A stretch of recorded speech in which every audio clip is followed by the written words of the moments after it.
Then, as I was saying, you are now watching our Valkyrie Gaming Learn to Play Wrath and Glory by Cubicle 7 and Games Workshop. Thank you for joining us today.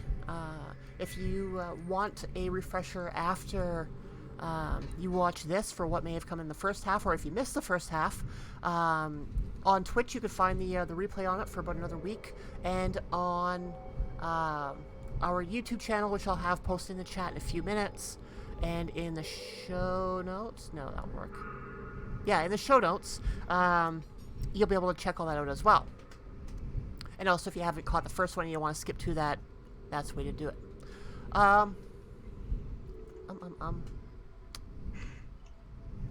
Yeah, so let's get this kicked off. Let's go around our virtual table. This time we'll go counterclockwise, starting with Joel. Tell us a little bit about yourself, if there's anything that you're working on, and a little bit about your character. Hi, I'm Joel. I use he, him pronouns. Currently today I'll be playing Sister Syra Barret. I think it's Barris was how I decided to say it. At the moment I'm mostly playing around with Age of Sigmar Soulbound, which just came out from Cubicle 7. And I'm also playing around with some Wrath and Glory homebrew stuff.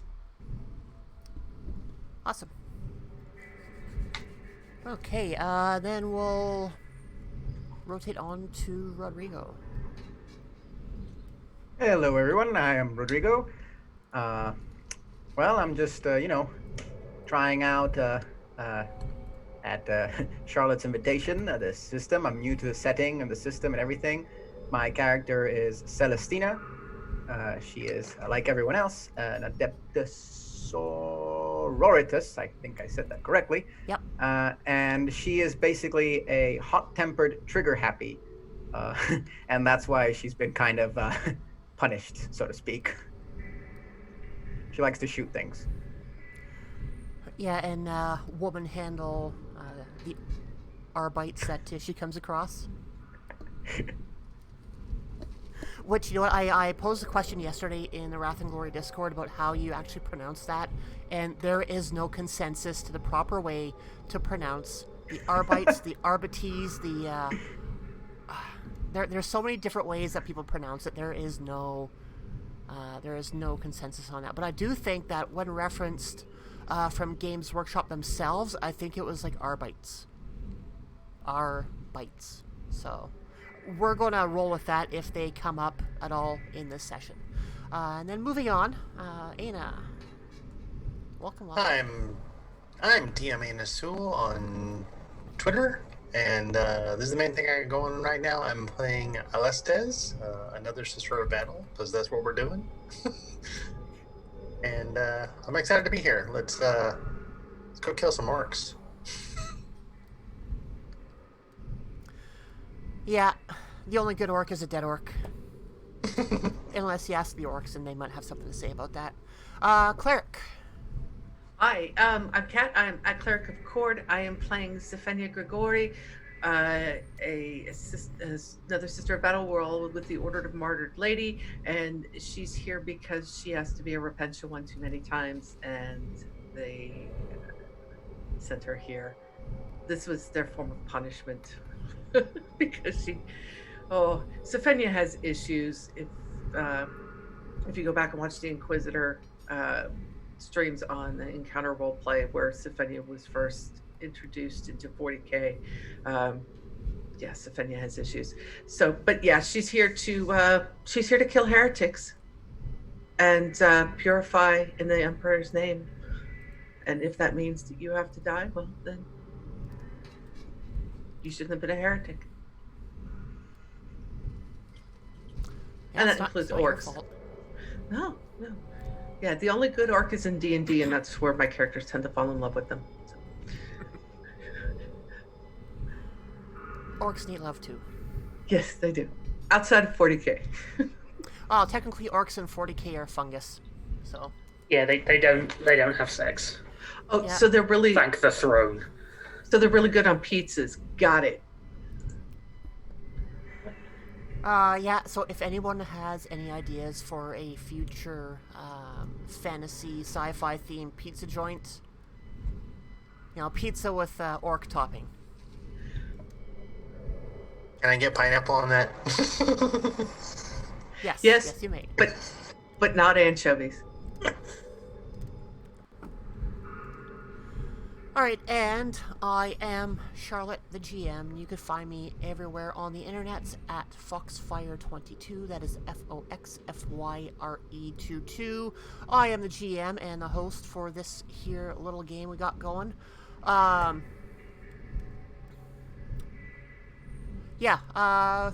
want to say thank you. I think it was to Righty Streams stuff in chat for the subscription, and everybody else who has followed. It means a lot. Thank you very much. So next Thursday, we have a special stream going on here at 12 p.m. PST. This is done in association or partnership with Green Ronin Games.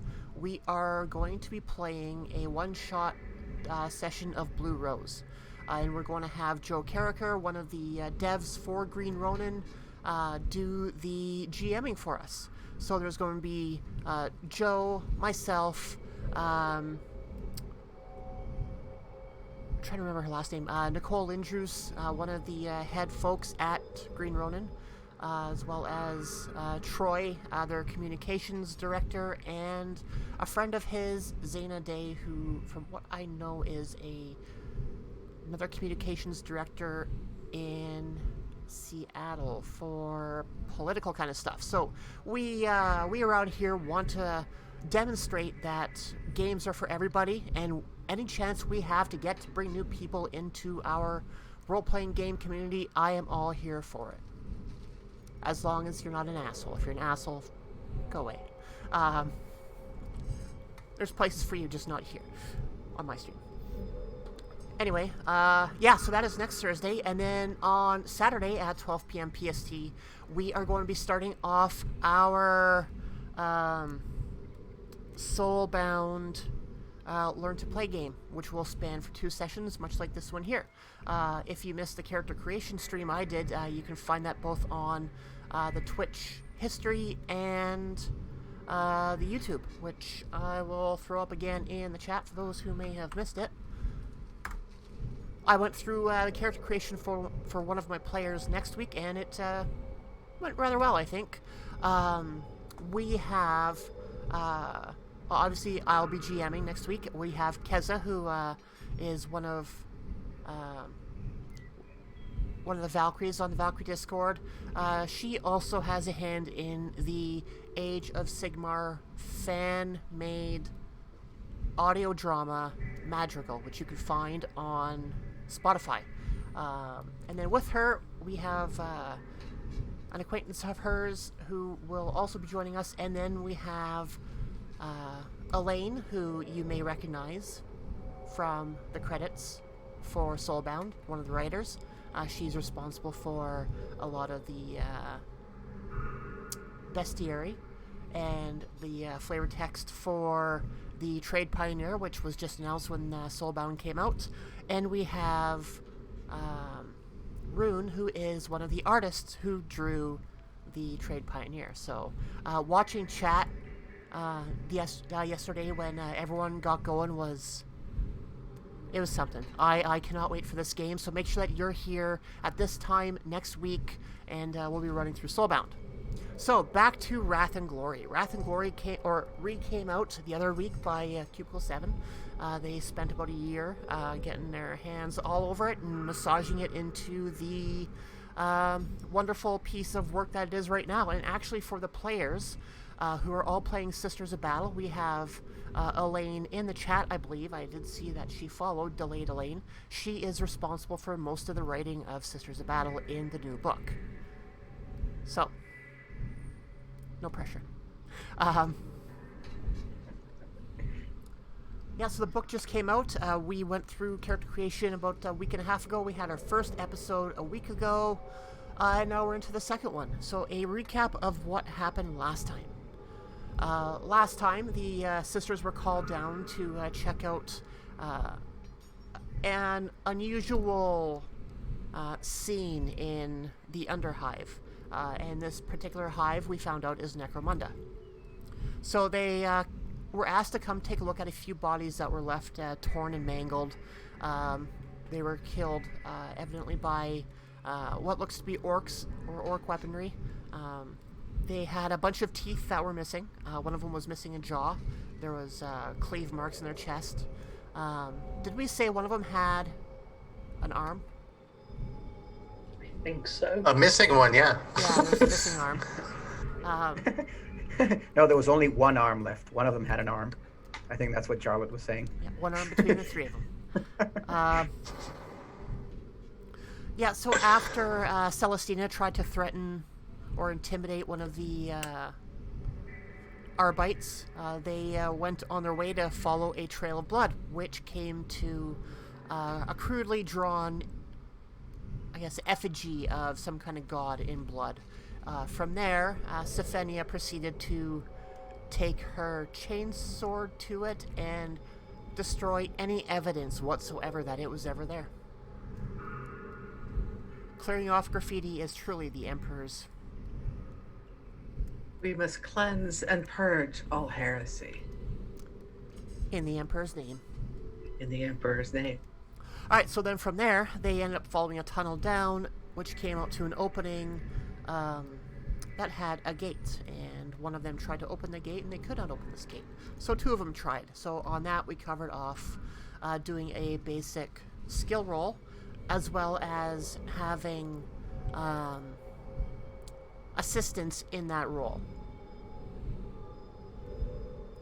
So I think it was Celestina who tried to open it, or no, it was Alicetis who tried to open it first, and then Syra went to help. I was Celestina first, and I helped. Right, yes. Yeah.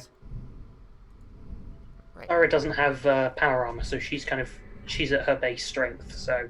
Yes. Yeah, so when we went through character creation, well, mostly when I went through character creation, getting the pre-gens done up, we have a nice range of gear on the sisters. Syra has no armor because she is like a sororitas version of Lara Croft. So dual bolt pistols, no armor, just her badass self. Celestina had a standard bolter. Alicetis has a heavy bolter. Sephenia has a bolt pistol and chainsword, but we're going to give her a single-use flamer on her bolter as like a combo weapon, because then that way we could see how using flame weapons in this system works, which I've heard is kind of hit or miss at times. There is some tweaking that needs to be done to the rules. It's just a little bit unclear, but we'll use it as how it's intended. It's okay if you're using Theatre of the Reminded. It's if you're using precise measurements, you get issues. Gotcha. Like the detonation range of a grenade being farther than you can throw it. Right. Because physics aren't a thing. Nope. Well, that's true in real life. That's why you only use a grenade from behind cover, but not great for an RPG. Anyway. Cool. Yeah, we had a quick chat before the game started about, what was it, not adding realism to our game. Don't bring logic into this because it is 40k and all logic has left the window. Well, that realism in my fantasy worlds, though. To a point. To a point. Okay, yeah, so they got the gate open. They ended up wandering down a bit of an alleyway to where they can hear and see two groups of people fighting, one of which look to be your standard-sized humans. They are wearing brightly colored clothes. Their hair is quite extravagant and long and brightly colored. You got mohawks and long braids and whatever else you could think of hairstyle-wise that is obnoxious, kind of. That's there. And then on the other side, you have these big hulking slabs of genetically modified humans. They are more drab in their coloring. Their gear is like a rusted, pitted, roughly painted gray. Like they got metal plates inches thick draped on their shoulders, covering their torsos. A lot of their heads are shaved bald, or their hair is in a short ponytail with the rest of it shaved, like a top knot of sorts. Like these are brutes, for lack of a better term. And for those of you who are familiar with Necromunda, you'll recognize them as the House Escher and House Goliath. So two groups that don't get along very well on the best of days.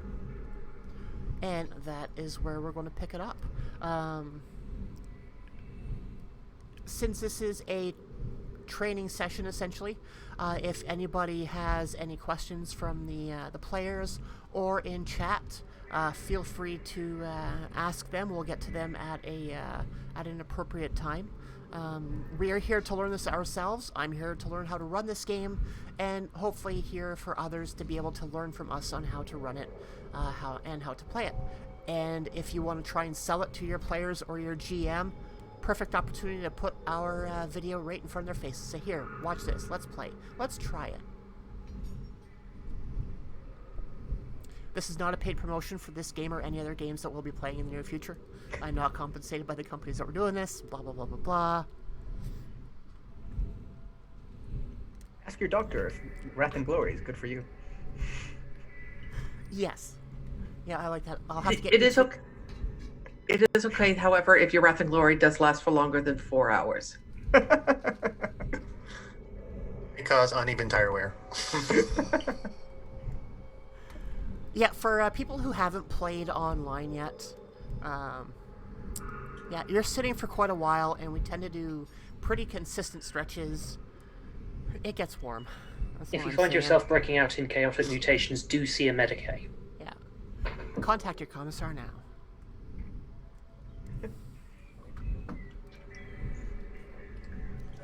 Anyway, alright, so you have come up to this group, and they are arguing back and forth. Nobody has seen you yet. What would you like to do? Well, Sophenia has put up the visor of her helmet. She is holding a large chain sword that is idling, and she is in power armor. And she's just going to step forward, say, "Excuse me, what is the problem here? You are disturbing the Emperor's peace." For those who are stepping back a little bit from the main argument, the noise that's coming between the two group leaders is rather loud. They can't really hear anything that the sister is saying. And for that point, they don't even notice that they're there yet. Well, then she's going to rev the chain sword. And Sophenia does have a very large disfiguring scar across her face, goes to her eye. And she will then physically impose herself between them. Right in between the two people? Oh, yeah.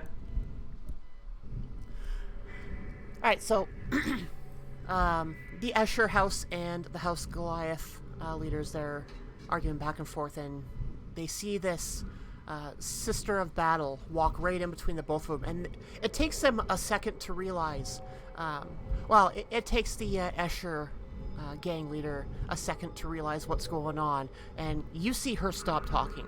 Meanwhile, the House Goliath, he's still yelling at the other group, and he's a little bit slower on the uptake. It takes about another 2 to 3 seconds after that for him to realize what's going on, that he is now yelling at a Sister of Battle, and he shuts up. You are disturbing the Emperor's peace. What is the problem? Disturbing the Empress's peace, like, Do you have any idea what these two or what this group has done to us? Like, these ones have disturbed the God Empress's peace, not us. I didn't ask that. There have been brutal murders close by here, and current evidence says that perhaps it is caused by individuals here. Convince me otherwise. Brutal murders. If you are looking at brutal murders, look at these guys. Don't look at us. We are quick. We're clean. We're efficient. We're not brutes. We don't do anything brutally. Which one is saying that? The woman or the that'd be the Goliath? woman. The woman? Yeah. And then I see. when she says that, you can kind of see the Goliath kind of puff up a little bit, and it's like, damn right, we're brutal. We get it done. So you are the ones who are responsible for the slaughter of innocents. Is that correct? Slaughter? No, we don't slaughter anyone unless they ask for it. We're not. Did you kill anyone recently? Well, yeah, but Yeah, but did you leave the bodies, and she will give the location? no, we don't venture down there too often. There's too many Arbites kicking around. We stay clear of that area. I see. Then solve this problem. Quietly. Then you'll hear from the Escher that we don't have time to solve your problems. We have our own problems. I didn't ask you to solve my problems. I asked you to solve your problems quietly.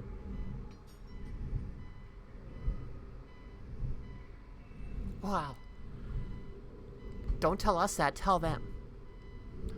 One of our members is missing, and they're responsible.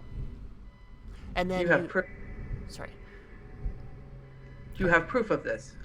Proof? I don't need proof. And then I will remind you that yes, you do need proof. one of our members is missing, and we have, well, let's call it a feud going on with these meatnecks. We know that they've taken one of ours, and then as soon as she says that, the Goliath kicks in. No, you took one of ours. We got one missing too. And then they start going back and forth again, starting to get riled up.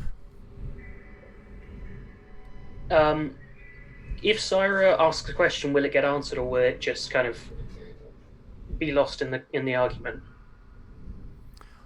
If she was to speak up, or let's say, roll intimidation.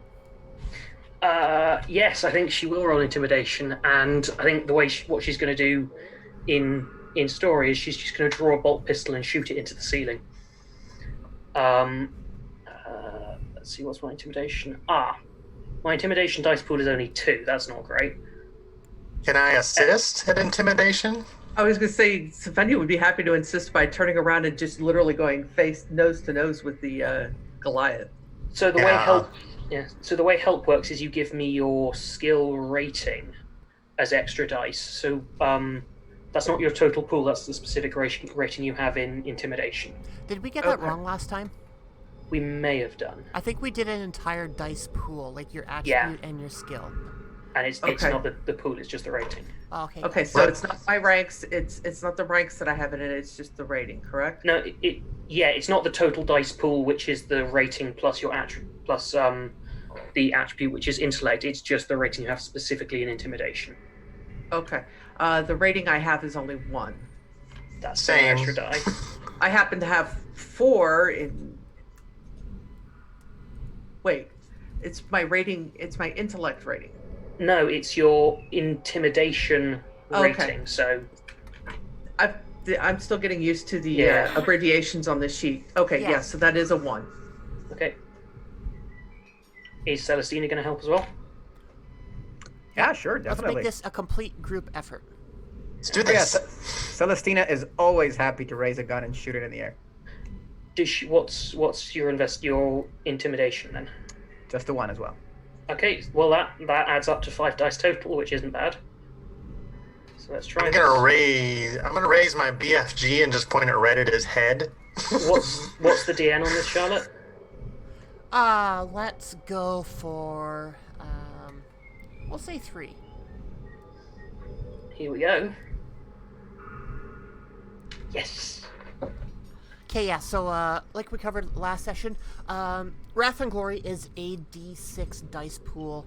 You take your attributes, you take your skills, you roll the dice, and see where they land. In this case, we're using a group test, so we take the skills of everyone else who is involved, the skill ratings on that. So everyone else had a 1.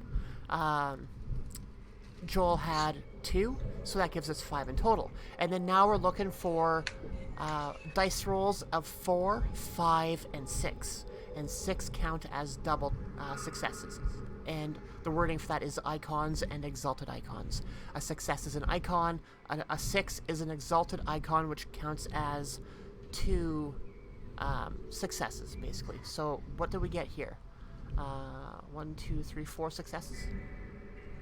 And the last die there is the Wrath die, and if I'd rolled a 1 on that, bad things would have happened. Yeah. Now, does that come into play when we're doing standard rolls like this? Yes, I think it's any test has one unless the GM thinks they shouldn't. Right. So, yeah, this would probably have one. Cool. Yeah, so play it out how you get their attention. Well, I get their attention just by firing a gun into the ceiling, and because bolt weapons are rare, like they're like really rare relics, I think that definitely gets their attention. And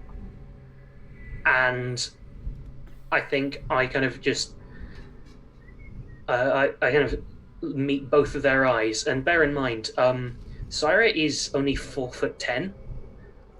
She's this really tiny, bright red-haired woman, but she's kind of looking at them, backed up by these 3 other women in power armor, and just says, "As my sister said, deal with your problems. But first, can you describe what your missing members look like?" They'll both start to talk and talk over each other until, Sarah just raises an eyebrow and just says, "One at a time. You first," and she points at the Escher leader. Yeah, so she will give a description of their missing member. And then she will tell them where she was last seen. Which is that kind of back where we were? No. She gives you directions that lead out of the gate that you came through and straight down that hall. Like, if you're facing out of the gate, you came from the right. Mm-hmm. There's another road that goes off to the left and one that goes straight out the gate. And then it was down the gate that she was last seen. So, and the description doesn't match any of the bodies we found. No.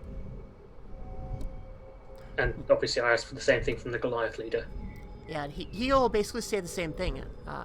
He says that his guy was last seen down that way.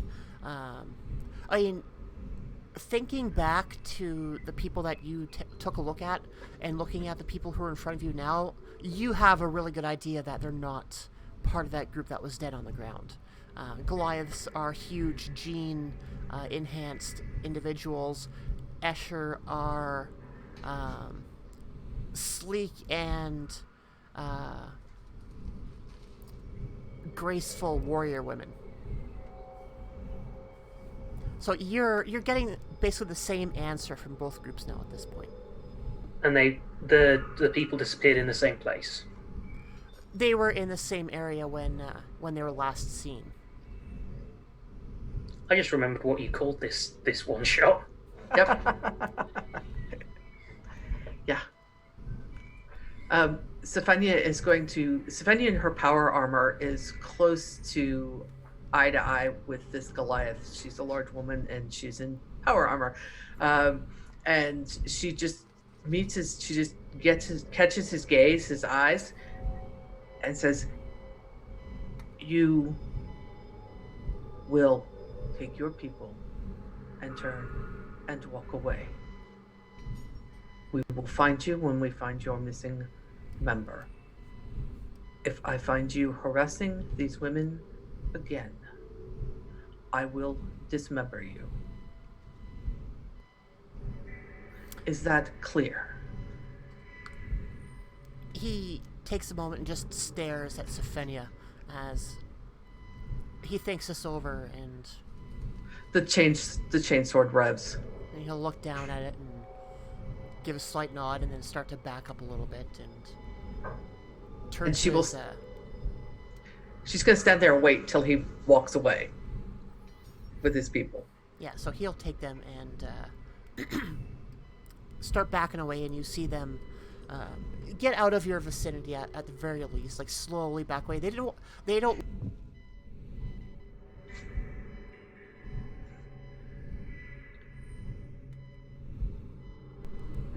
Sorry, my cable keeps on falling out. They don't want to look weak in front of the other gang, so they are slowly moving away. They're not making any quick movements to make it look like that. They're complying just like that. They She turns and looks at the women. She turns and looks at the women and goes, "Your turn. Same thing. Go now." And then she'll look at you and say, with a nod, "Sure thing, sister. I'll be waiting to hear word back from you." So now, when you were getting the descriptions of the people that were missing, the two gangers that were MIA, you were told what their names were. The one from, sorry. The one gang, the one Escher gang, goes by the Relentless Minxes, and their member is Romy. Whereas the House Goliath gang are known as the Jagged Cleavers, and their missing member is named Julian.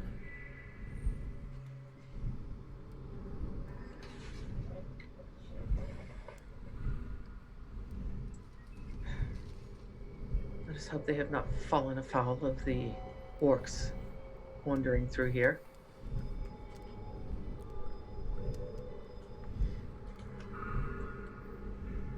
So then at that point, once the Escher gang starts to head off, the Goliaths will leave as well.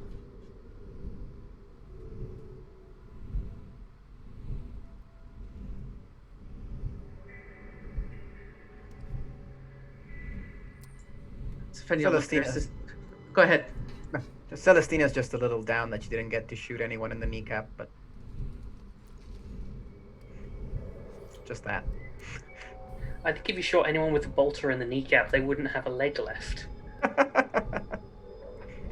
Your point being...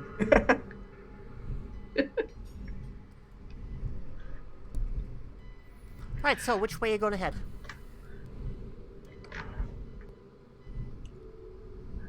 I guess we're heading straight, going to go look for these two wayward troublemakers. Sounds See good to what the orcs have done with them? Yeah. Alright, so you turn your backs on the departing gangs and start to head down through the alleyway that you came into, and then through the gates. And you start making your way down the other tube. And you're walking down the alley for a few minutes, and up ahead you start to see some broken crates, some metal littering the ground. It's too far away at this point to see any other details as to what's going on or what has happened.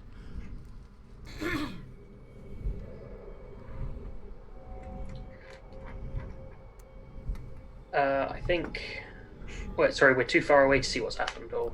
You can see that there is a bunch of stuff that was broken and is in disarray, but it's too hard to see any details. Okay. I think in that case, Zyra's going to try and move closer, and potentially make an investigation test.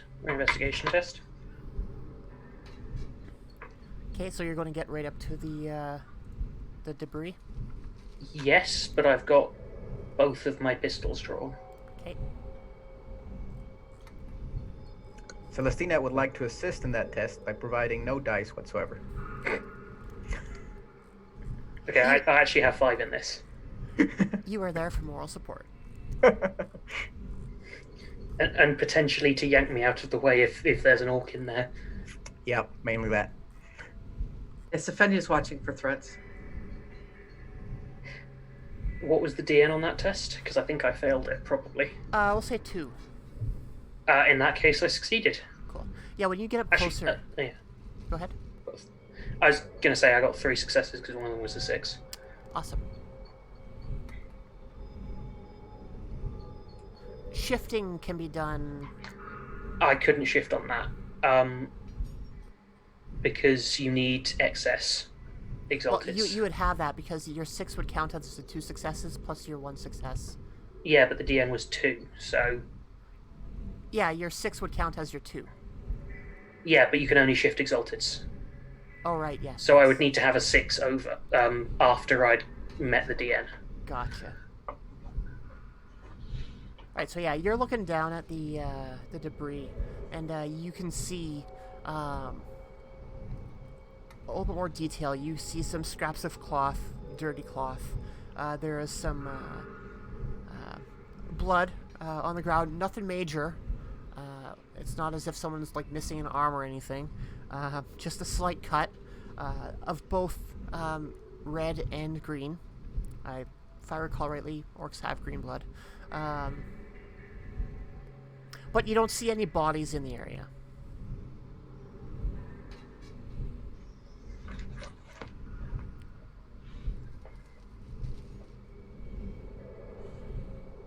You see what you might guess to be around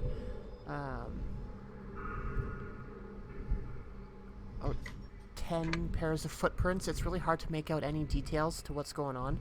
Some of them are smaller than others. Some of them look booted, like human boots. Others are bigger, wider, like what you'd expect of orcs.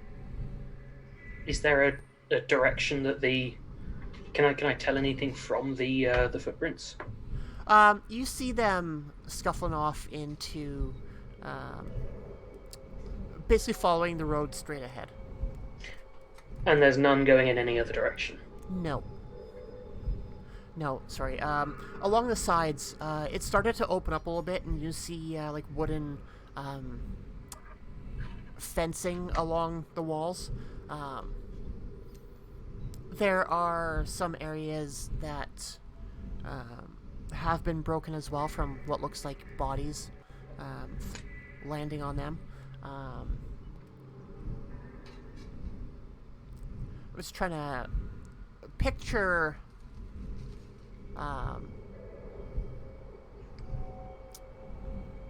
there's a place here in my city where this is kind of reminding me of, but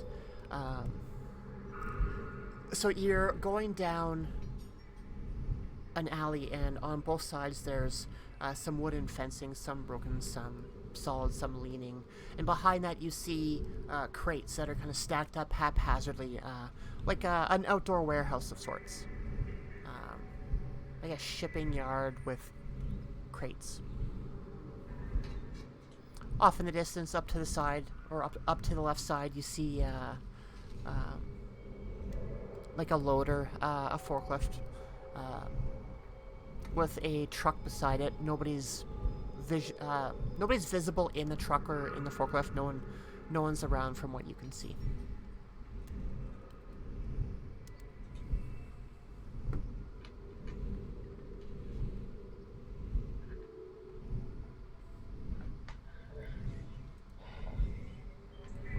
I mean, I suppose then I'm going to follow the footprints.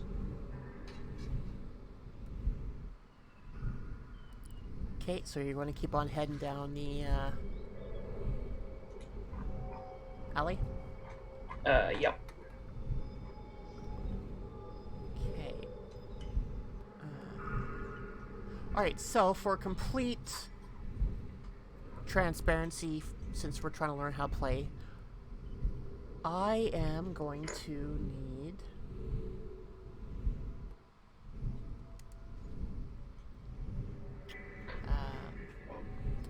Okay, I just need 1 second here to refresh myself on these rules. You're going into combat, for lack of a better term. Which bit are you needing clarification on? Ambush.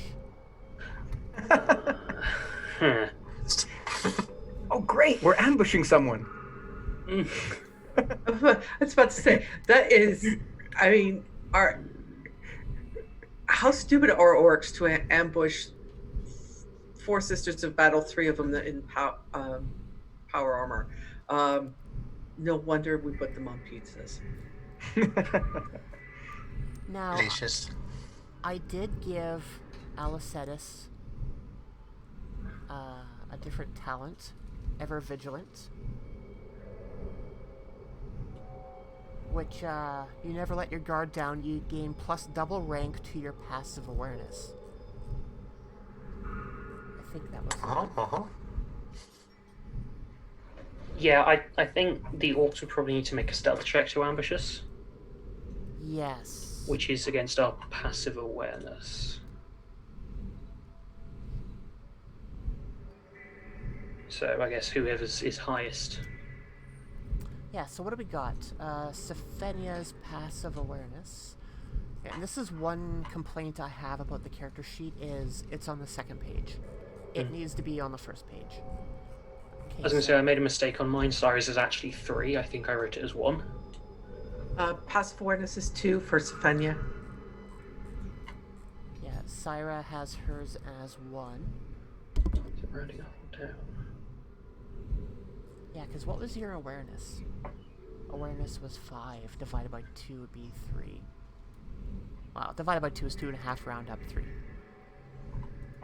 And then Ana's, I didn't have written down, but her awareness is 3.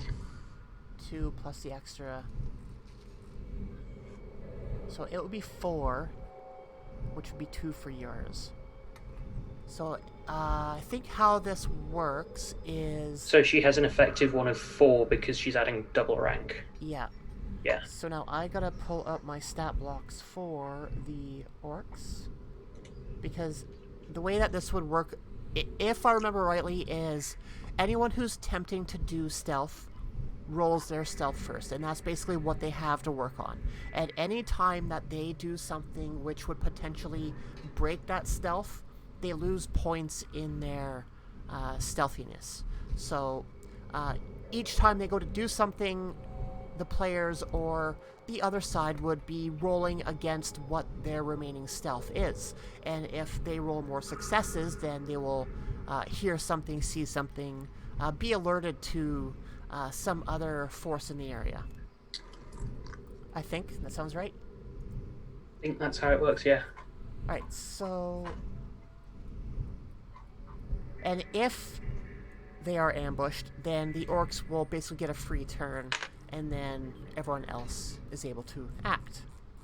So I'm going to pull up stealth quickly. Stealth. I think their default skills are 5, so... Yeah. Stealthy orcs. Stealth score. Well, the actual stealthy orc is the commando, and he has 8 dice in that.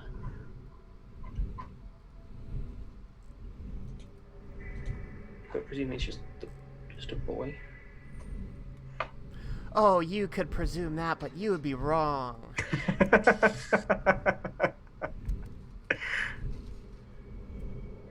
Okay, so... Yeah, so in most cases, the GM can resolve attempts to hide or act stealthily by comparing the results of your Stealth A test, your Stealth Agility test, to the awareness intelligence or passive awareness of nearby characters. If someone rolls more icons on their awareness test than you roll on your stealth test, they know where you are. I think it's passive because we don't know that there's anyone here. Yeah. Okay, so I need my sheet. So yeah, commando for the... So yeah, this is the first time I'm now using a stat block. So this is going to be a little bit...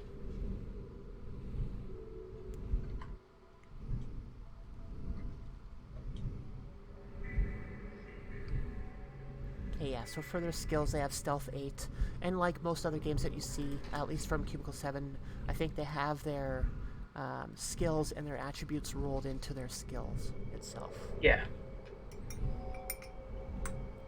Which is really useful. Mm-hmm. Yeah, one less thing to have to worry about. Okay, so on to rolling. So I got 8 dice to roll. And we are... Silent mushrooms. Yep. Big, green, silent, extremely violent mushrooms. 8 dice. Plunk. How about deadly? Oh. Alright, so they are operating with 1, 2, 3, 4, 5, 6 stealth levels. So yeah, you don't see this coming. Yeah. So, grand scheme of things, where is everybody? Where are you positioned? Well, I think I narrated Syra as being in front, which may not be the greatest thing to have done. Celestina's always nearby Syra, probably not that far away because she doesn't, what could happen to us, right? What could possibly happen? I'm pretty tall, so I can see around the others, so I usually stay in back and kind of keep an eye on, try to keep operational awareness. How wide is this alley?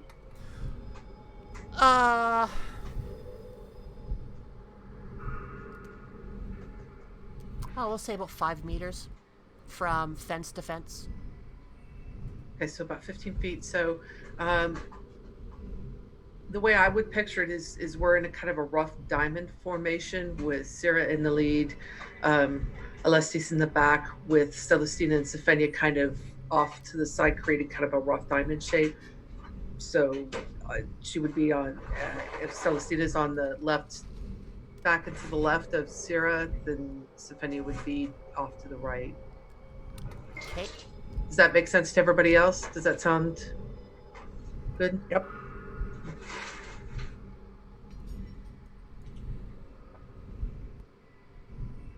Okay, so who is on the left? Celestina? Yeah, I think so, yeah. Yeah. Alright. Just writing a prayer for Syra. A memoir. Okay, so you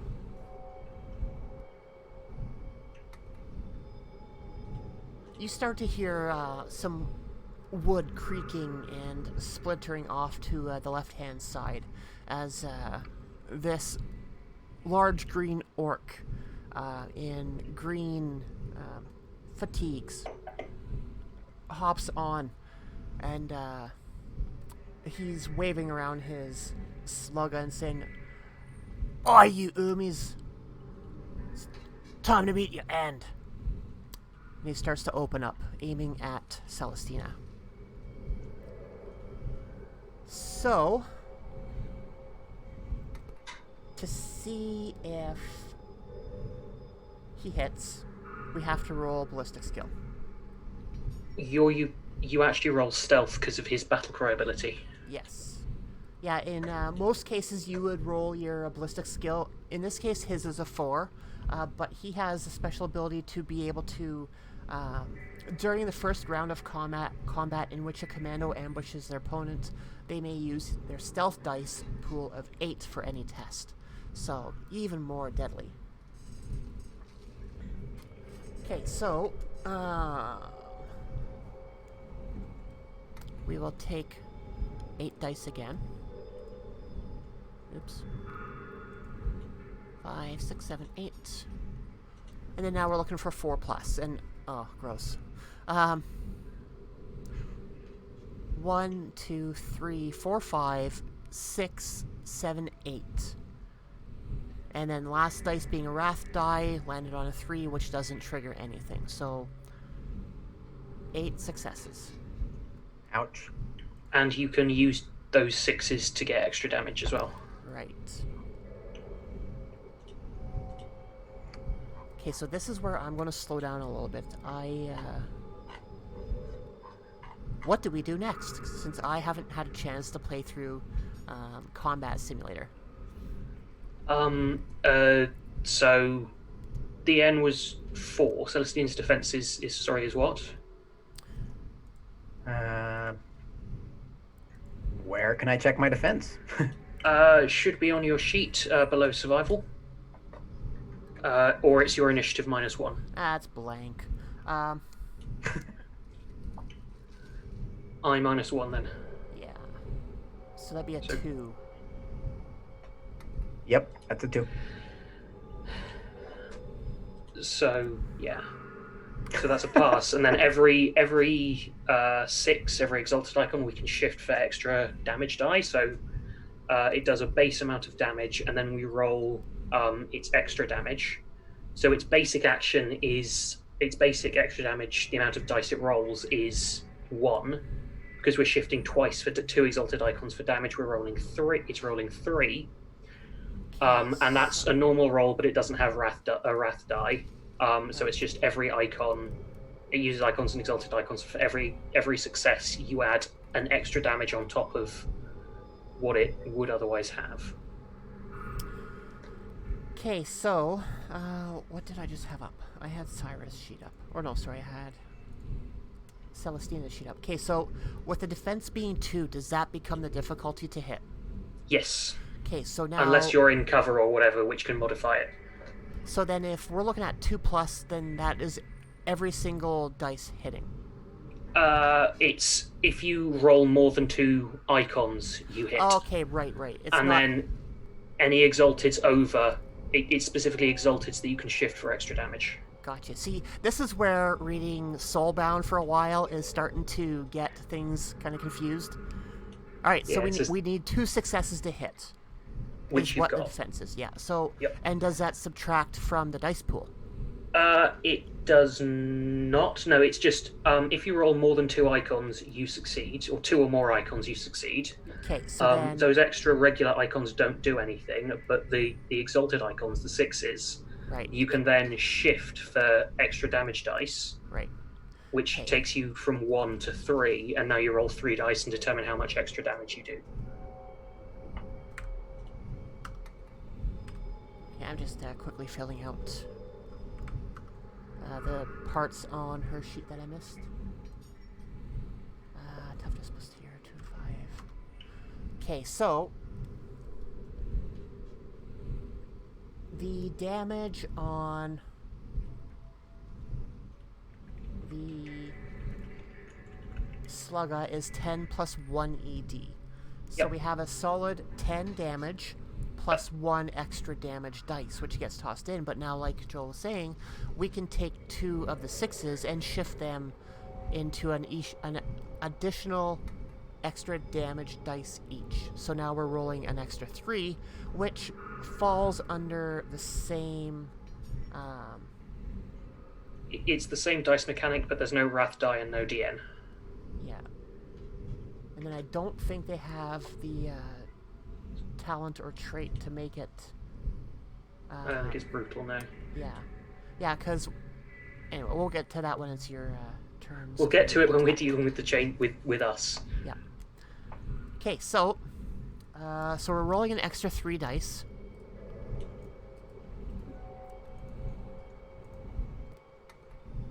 So we have an extra 1 damage. So we have 11 points of damage coming through. And now looking at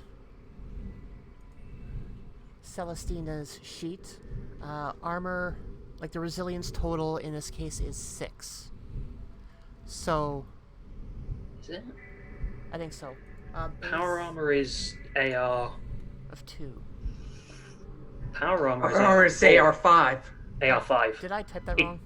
No, And it's a it's strength bonus of 2.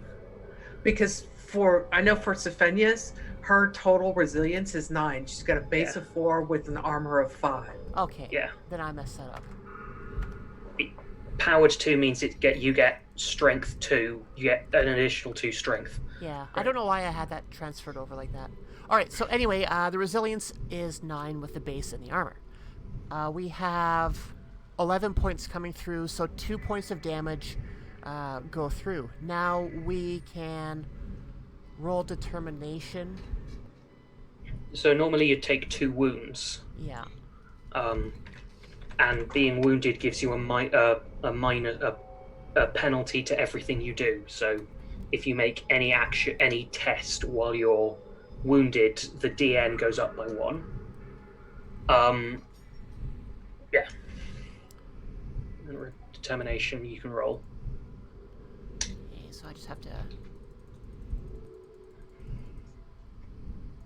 Just tweak in something quickly. Alright, so... I really needed to get a cheat sheet done up for this. Just to help get combat fluid. Okay, so for shock, since I also left that blank, the maximum shock is willpower plus tier, so 6. And determination equals toughness, which is 3. So rolling determination. This was one part of the book that I got to last, and I am not fully versed in the way that is handled, but I'm going to quickly I can look do this it up. if you want. I can tell you if you want. Sure, yeah, just give me a second to get this pulled up as well on the rules, so I have something to read at the same time. 196. Yeah, so you can roll determination whenever you suffer 1 or more wounds to convert them into shock. Roll a number of dice equal to your toughness. Every icon you roll reduces the number of wounds you suffer by 1 and causes you to suffer 1 shock. Okay, so from the, what did we say, 3 that was left over? No, it's 2, should be 2. 2 left over. Okay, so, Rodrigo, if I can get you to roll 2d6. I'm on it. There we go. Come on. And that's terrible. Okay, so your determination fails. So you would then take 2 wounds on this. All right. What's your maximum wounds? It says here blank. I don't 5. know. What's your toughness? Your T? It's 3. Okay, so yeah, 5. Yeah. 5. All right. Alright, so now let's quickly pull up wounds. $193. Alright, so wounds. If you have suffered any wounds, you are wounded. Imagine that. Wounded characters suffer a +1 DN penalty to all tests. So, that's pretty straightforward. Is there more than one orc? Not that you can see.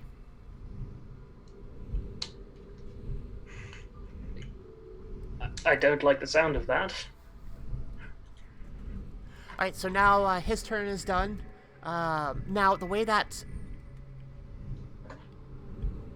the rounds go is typically you... I can't remember if it's... It's agent, so it's PC first. It's one PC goes first, and then one enemy. Yeah, and, back and forth you until- alternate.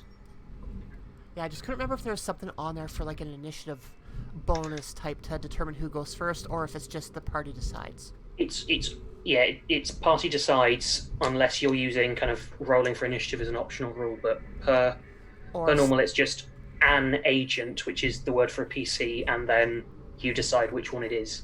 Yeah, but And you can somebody can steal the initiative as well and move themselves up in order.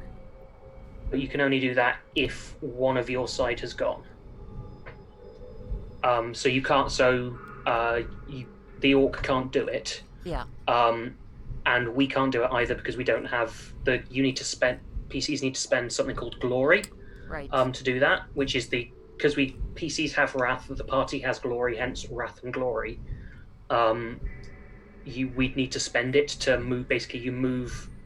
If a PC has gone, you can then spend a glory to have a different PC go straight after without an enemy going.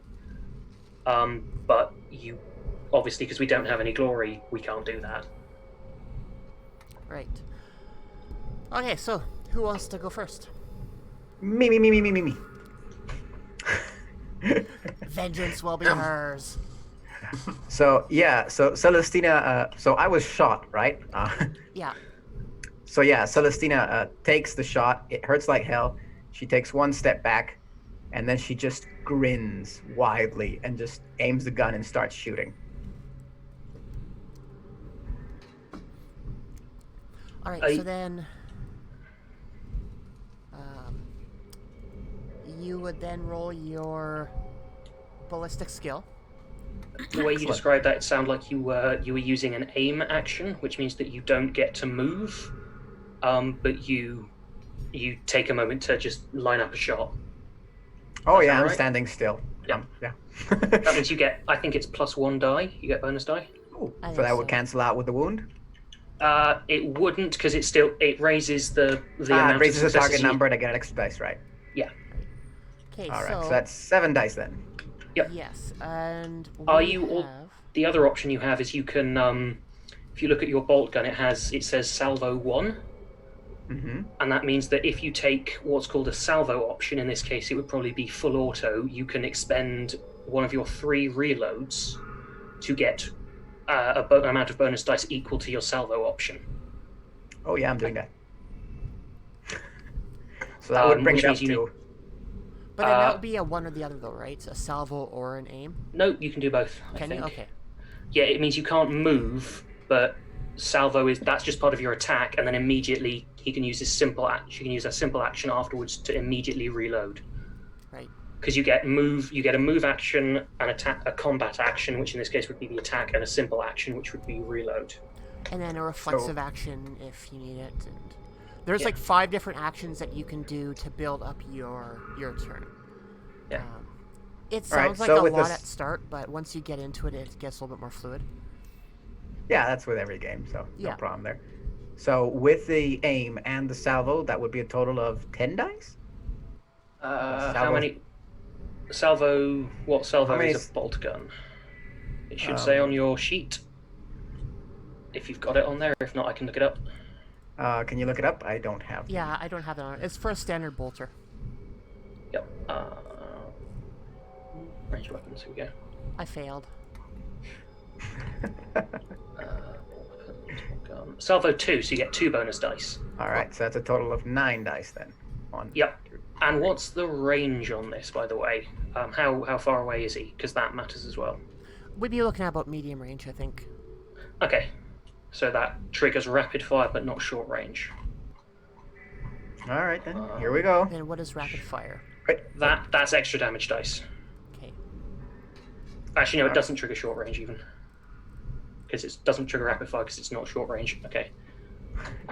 Yeah, there's a lot of keywords that kind of come into play. They'll kind of move in and out as you go through the game itself. The defense of this orc is 2, and because you are wounded, we'd be looking at 4 at this point. If he's within 12 meters or 12 of whatever measurement unit we're in, he's in short range. Okay, so yeah.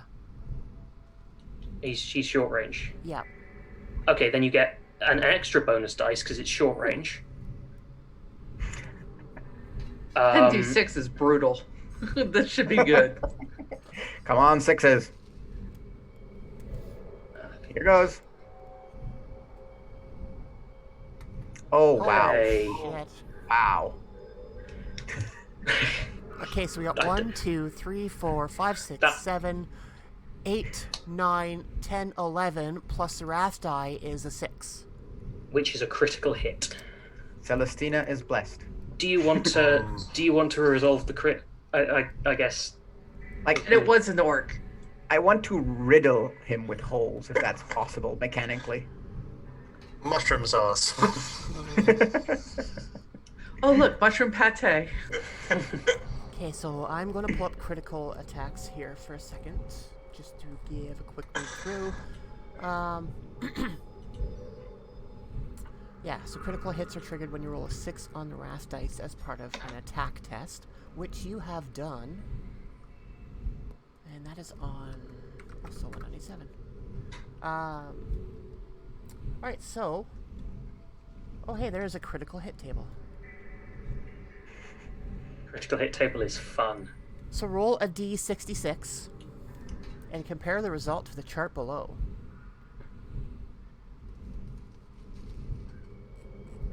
Just type roll d66 in the chat. I think should work. Oh, slash roll. I don't know. Fantasy Grounds is /die 1d6. So it'll be roll. /die 1 d66 then.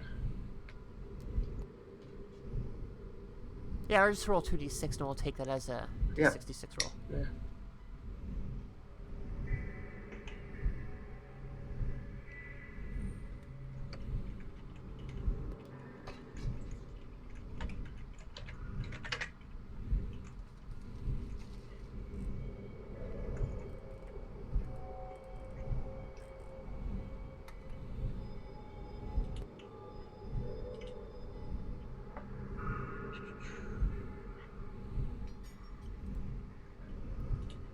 I put it in Zoom chat if you want to just copy paste it over.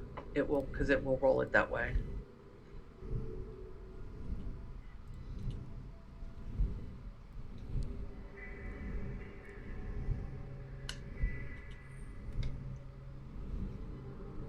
Sorry, who's rolling this? Rodrigo would be. Oh, okay. Oh, sorry. It's your critical hit. Yeah. So I have to roll 2d6s? No, Yes. just Or a d66. It doesn't really. in Zoom chat, I put in what you can just copy paste that over and it'll roll it. Ah, excellent. Sorry, I didn't know I had to roll. Okay.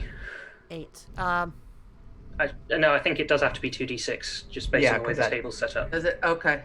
Yeah. There we go. 62. 62. So an 8. Okay, 62. Unspeakable carnage. Yeah. A truly grievous strike. The attack is a terrifying display of martial prowess. A geyser of gore erupts from the foe's wounds and ragged remnants of their body strewn across I the think that's- battlefield. Yeah. Target suffers 1d3 plus 3 mortal wounds. You... So roll a gain- d3. Yeah. So I'm sure. I'm guessing that would be a d6 divided by 2. Yeah. Yeah. Yeah. Let me That works. see if it'll roll a d3. That's Sometimes these systems will, sometimes they won't. Yeah, Oh. see, it will roll them. It will roll a fine. d3. I think your first roll was better. Yeah, we'll take the first one. So that'd be a 3. So, what was that? 6 mortal wounds. Yeah.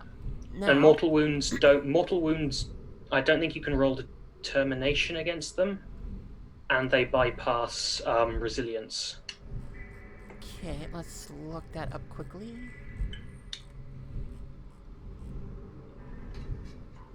Mobs mortal.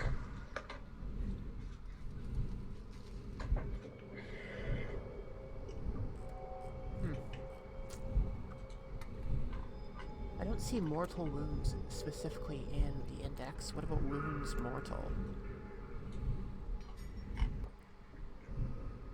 Oh, let's try wounds mortal. Yeah, it's under it's page 193. Okay.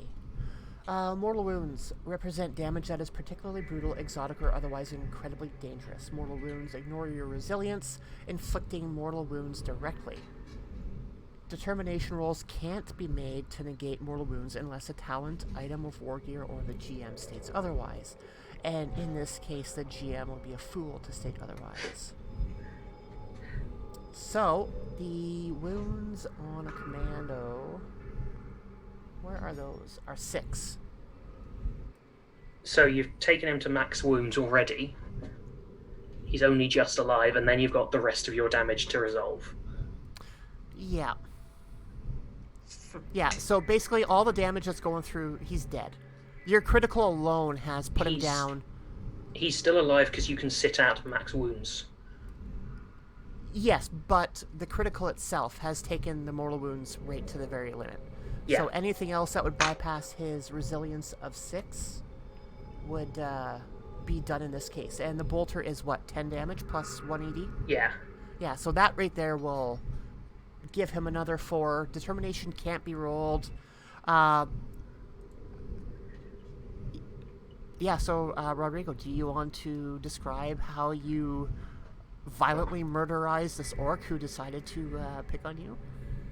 Yes. So as I was saying, Celestina, with a grin, just kind of braces into position and just goes trigger happy, pulling that thing really hard, and just riddles the orc with holes while she's probably screaming, like screaming, happy screaming, like, you know, that kind of like ah kind of thing, and just blowing it apart piece by piece as it's kind of being pushed back.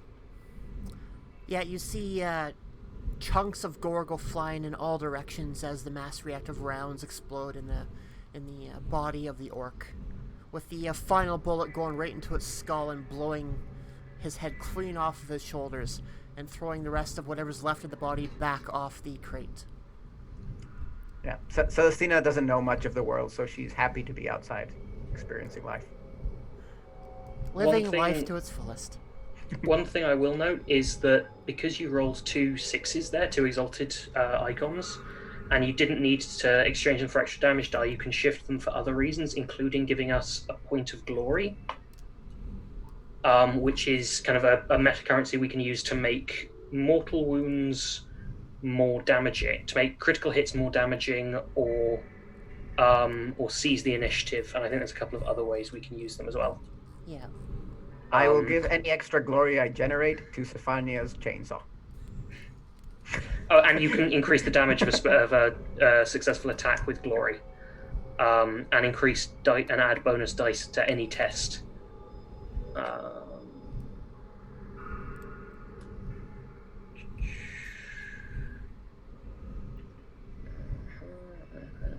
And this one's per test. So yeah, we gain 1 glory. Yeah. So yeah, the whole list of what you can spend glory on is increase your dice pool, increase damage, increase severity of a critical hit, and seize the initiative. I mean, that critical hit was pretty high, so even if you did have glory, I wouldn't see any point to increase that. Not bad for the first combat section of a game after you took damage. All right, so yeah, the orc is dead. What would you like to do?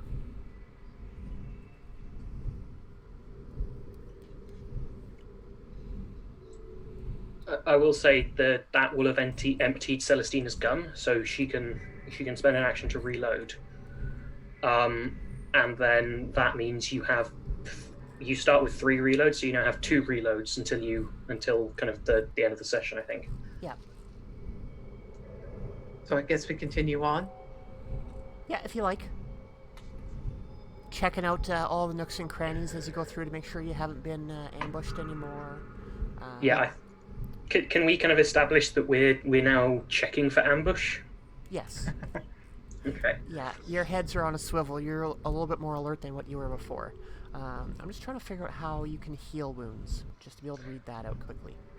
Celestina's humming.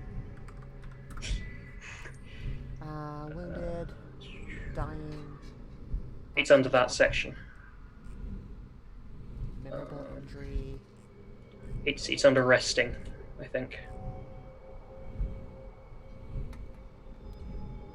Basically, if you take 1 hour downtime, you can someone can attempt to heal, or you can heal. If you have a couple of days, you can just automatically. If you regroup, which is spending an hour of downtime, you can regain wounds equal to someone's Medicaid dice pool. If you spend a day or so, or about 6 hours, it says, you can automatically reduce to 0. And then I think there's something else you can do with Medicaid, the Medicaid skill. And that would be an actual skill usage in this case, right? So if you have no rating, it's to do it without spending downtime is a skill use. Yeah, so your actual Medicaid rating, which I don't think anybody has. I think I might have. No, I don't. Yeah, I was thinking, they're not going to get hurt that bad. They don't need a healer. Yeah, so I was going to say, I could make a DN3 Medicaid test to restore a wound. I'm fine. You say that now. It's a flesh wound. Yeah, well, we'll say that you spend a few minutes to kind of catch your breath and canvass the area, make sure that there's nothing hiding as you're moving along, and then before too long you start to get on your way again. Sarah, perhaps you wish to not take the lead? Yeah, I kind of allow Sophenia to lead on. Okay, so what is Alicetta specifically doing in this case? Because we haven't had a chance to showcase her at all. Yeah, she's mainly kind of taking advantage of her always being on guard situation and just kind of keeping an operational awareness. Cool. Are you going to take the lead at this point and let the other ones take the back, or are you going to continue following up in the back while the damaged one and the unarmored one are in the middle? Yeah, I'll continue to take up the rear and kind of just keep an eye on everything from behind as well as the sides. Cool. Okay, so yeah, you get on your way again, and you're walking down the alleyway, and you're starting to see more signs of struggle. There's a little bit more blood along the way, both green and red again. You see what looks to be a furrow carved into one of the walls where it looks like a bolt, a solid round, ended up scraping against the wall as it was fired or ricocheted. So it looks like from time to time there are some groups in conflict as they're falling back. It's hard to discern any great detail about what went on, but you know that there was some scenes of fighting previously. So as you keep going, you start to feel a little bit of a breeze coming down the alleyway. And after a little bit more walking, it starts to open up, and it opens up to a larger dome. And along the floor of the dome, you see what looks to resemble grave markers, whether they're made out of broken wood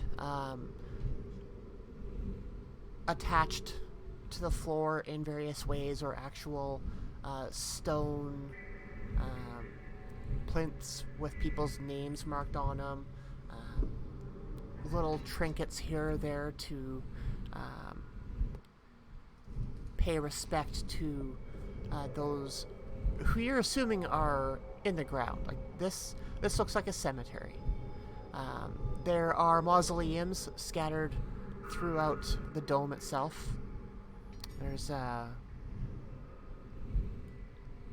say about 7 or 8 of them, with one larger one in the center and then some smaller ones off to the side. You get the whiff of dirt in this one. There are rocky areas as well as dirt areas. One thing you do notice, though, as you start to walk into the dome itself is some guttural grunting and almost like yipping. You can't hear much detail in the noises, but you hear a mixture of sounds, both high and low. From your training and your experience, you would discern the higher pitched yipping to be that of Gretchen or Grotz in this case, so smaller goblinoid type creatures, and the larger voices, the deeper voices would be that of the Orcs. So the damage that you've seen in the alleyway leading up to this point, you are fairly confident was caused by them. But that explains one part of the puzzle. The other part is, where did the red blood come from? Do we see any more of the red blood, or can we discern any human type footprints, human as opposed to anything that might be orcs or... It would be hard to tell because in this area being a place of mourning and worship of sorts, a lot of people would have been coming and going, so you would see the footprints of orcs as well as the footprints of people, but it would be too hard to distinguish. Yes. Okay. Yeah. But now one thing that you can see is all these orcs are surrounding one of the mausoleums. So funny. As soon as she sees that, she goes, "Oh, look, a party. Shall we invite ourselves?" Indeed. And Sophia's just going to walk up and can she?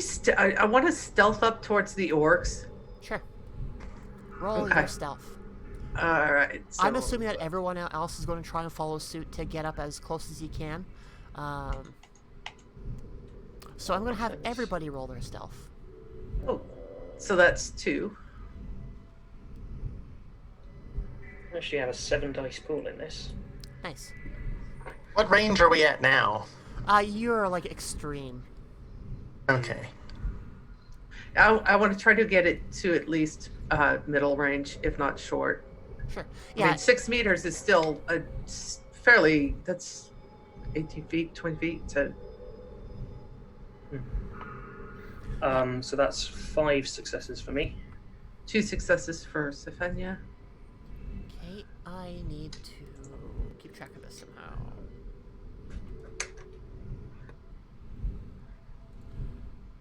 Let's keep track of it on here.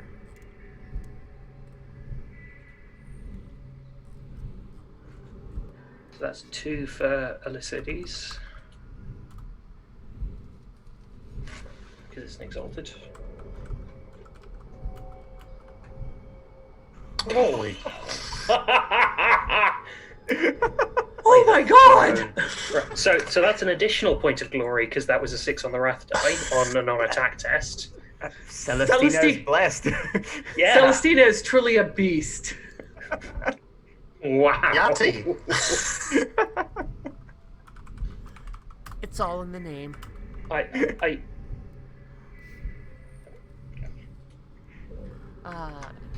So what did you roll, Joel, for yours? I rolled 5 successes, I think. Okay, and what did Sophia get? 2 successes. Okay.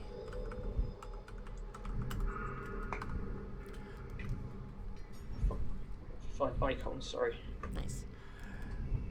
Okay, so, yeah, you are able to move your way up through the dome, moving from cover to cover to get closer to the group of greenskins that you see surrounding one of the mausoleums. And as you're going, you see evidence that they've come this way because they are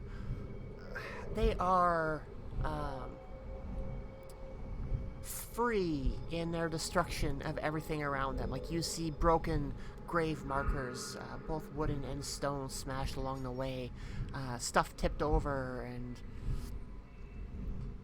like almost a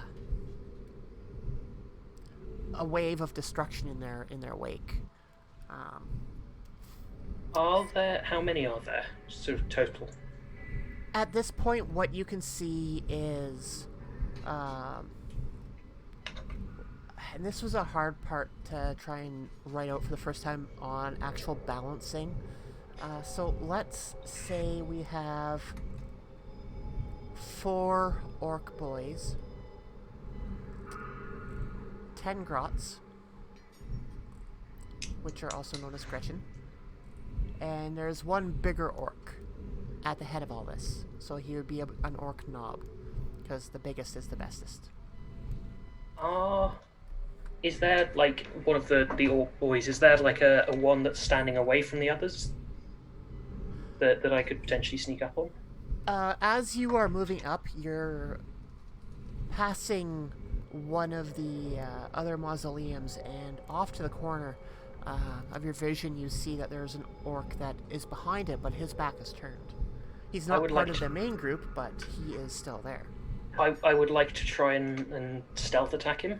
Sure. And sneak attack him. Safenya, as soon as she gets within medium range, is going to pick out the closest orc boys to her in the group and open fire as well. I would like to sneak attack him with my melee weapon before that happens. Okay, yeah, so this one's kind of off to the side. He's not part of the main group. And I also want to point out to Aina that you have a heavy weapon. You are there to stand and just open up and cause havoc on everything. Okay, so let's get this one resolved first. So you are stealthing along, and you see this orc boy. Do we have his... So I get 2 bonus dice to my attack test and 2 extra damage dice, because it's a surprise attack. Right. And my stealth score is 5, so if I kill him, that only reduces my stealth score by 3. But I think we're about to go loud anyway, so... Yeah. I'm just picturing Sarah walking off, veering off, and the other 3 of us kind of spread out into a line and just at the same time are going to open fire at once. Okay, so let's walk through this piece by piece. Okay, so Syra has to do, we've already got our stealth done. Your stealth is generally done at the beginning of a scene and stays until you get discovered or a scene ends. You don't have to keep on rolling to get your stealth actions taken care of, which is nice. One less thing to worry about.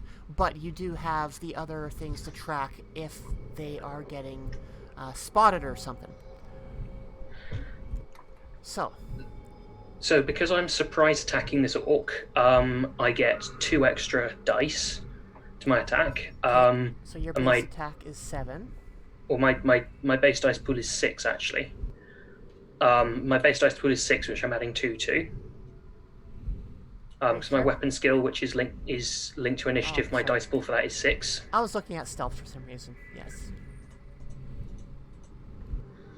Okay, so you're saying that's what, 8 in total?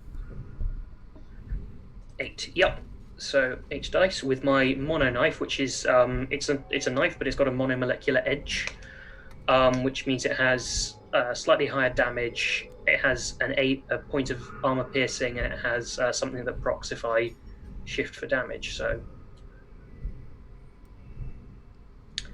okay, what's the defense for this orc? I think they're a 2 as well.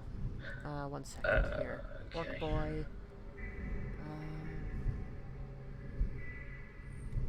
No, sorry, an orc boy has a defense of 5. Oh wait, there was a mistake with those, wasn't there? An export error. Yeah, I think so, because the commando is only a 2. Yeah. The knob is only a 3. So yeah, we'll say it's 2. Yeah. Okay.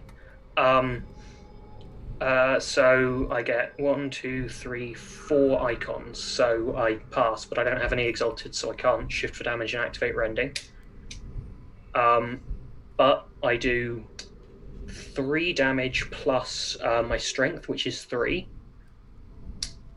I have 2 extra damage dice base and +2 from the sneak attack, so I'm rolling 4. Which gets me 3 extra damage, so I'm doing 9 damage total. And so we do the normal thing of subtracting his resilience from my damage, but because my mono knife has AP 1, or AP -1, I reduce his resilience by 1.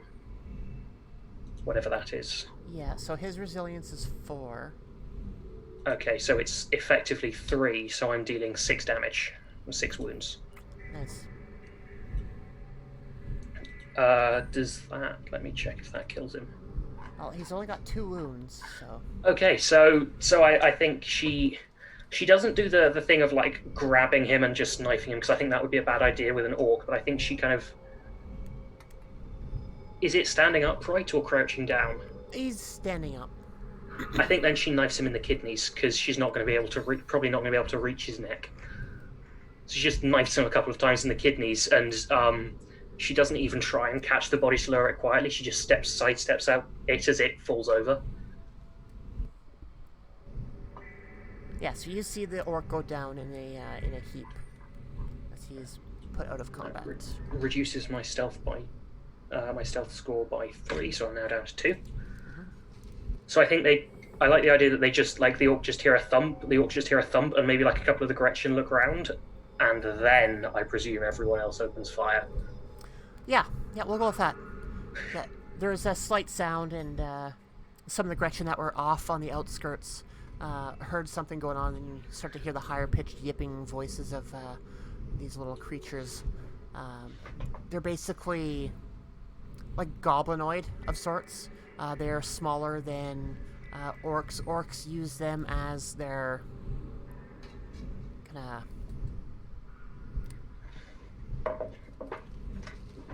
I don't know the best way to describe them. They're almost like a subservient race to the orcs themselves.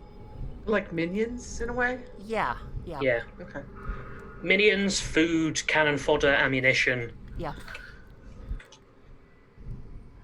Yeah, so they start to make a lot of noise and put in your direction, and they start to head towards you, with the other orcs catching the attention, or having their attention caught by the increased activity behind them, and a bunch of them turning around. So,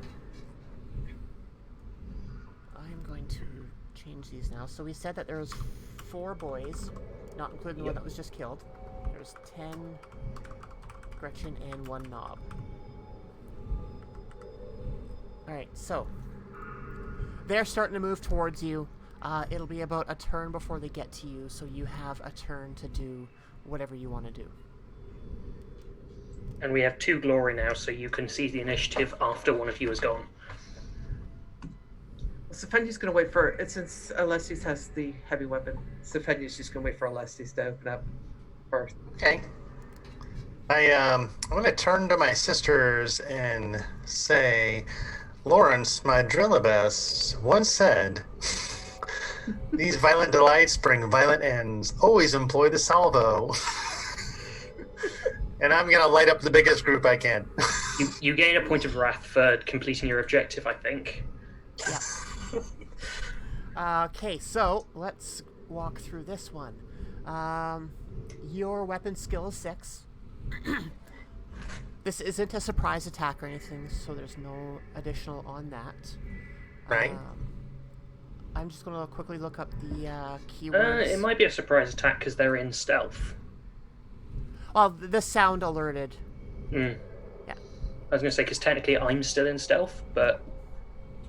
yeah, for the story purposes, we decided that somebody would have heard the noise and have attention drawn to it. So this will be like straight combat, right from the get-go, with no additional bonuses. And no ambush.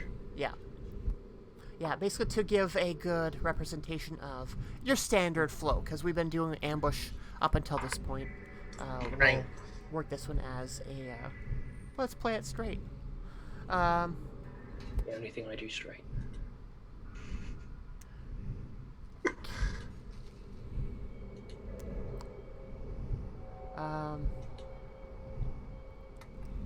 let me look it up. So we got brutal.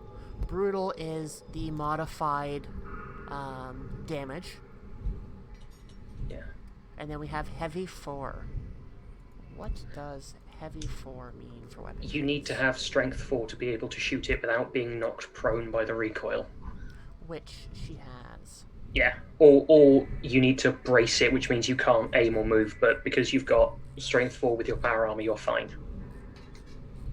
Now with the heavy bolter, don't they have like a spray and pray type? I think well? so. In which you spray and the other group prays. Yep. Well, I mean, you're a sister of battle. I presume you're praying as well. Level 3. How far away are they? I think we decided we were stopping at medium range. 12 Yeah, meters? but medium range for a heavy bolter is different. Yeah, I believe you said 12 meters, which means I'm within short range because my short range that's is right. 18. Nice. Hurt them. And which one are you guys shooting at? Oh, I guess Elicides. I was planning just to open fire on the largest group I can. Yeah, so the Gretchen will be on their way first. Okay. I want to look up one more thing, because there's mobs in this as well. I wanted to treat these as a mob. A group of NPCs that act as one entity during combat. 324.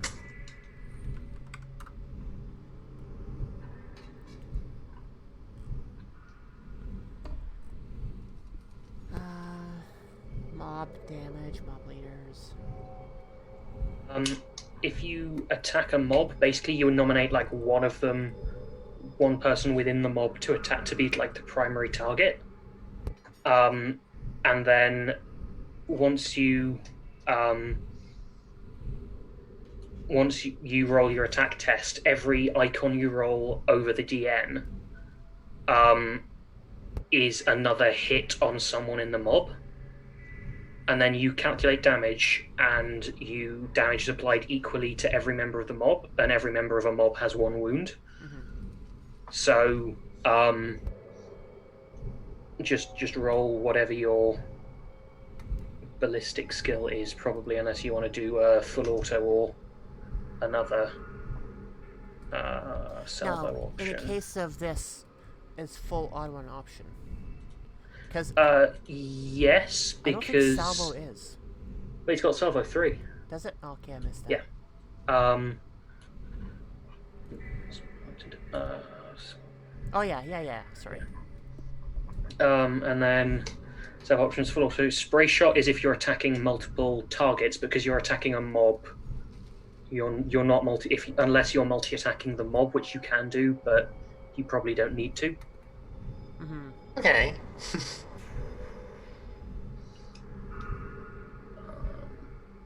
So yeah, I presume you're aiming? Yes. Yeah, so that means you get 1 bonus dice for that, 1 bonus dice for being in short range, and then if you're full autoing, you get amount of bonus dice equal to a heavy bolter's salvo, which is 3, I think. So 5 bonus dice. Okay. Yeah, so there is some stuff to keep track of, but like I was saying before, the more you go through this, the more it'll become second nature.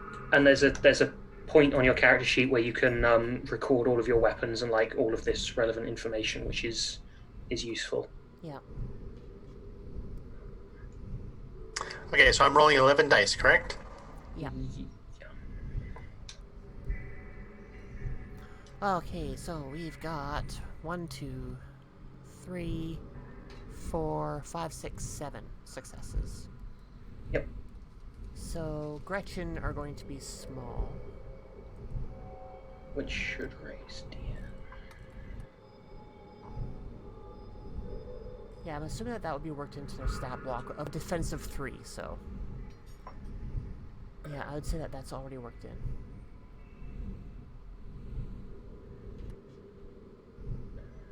Okay, so... Yeah, you make that attack. sorry, what did we say? 1, 2, 3, 4, 5, 6, 7. Their resilience is 4. I have a -1 AP, so it makes it a 3, correct? Yep. Yeah, so then that's... And damage is applied equally across the mob, so you deal, and they only have 1 wound anyway, and they have, because they're in a mob, even if a creature has more wounds than 1, when they're in a mob, that's reduced to 1. Right. So you deal at least 7 damage, presumably, to each. Would it not just bleed through? Like... Hold on. Let's work this out. DN, to hitting them is 3. Yeah. So 3 of those successes go to hitting one of them, and then every success above 3 hits an extra 1, and then you apply damage to all of those. Right. So you're what 1, 2, 3, 4, 5, 6, 7. So you hit 4 of the one you aimed at, and then 4 more. I think. Yeah, that sounds about right. I think. Here, let's. So you kill 5 of them even without rolling damage, and you don't need to roll damage because they just all die, or it won't get you anything extra.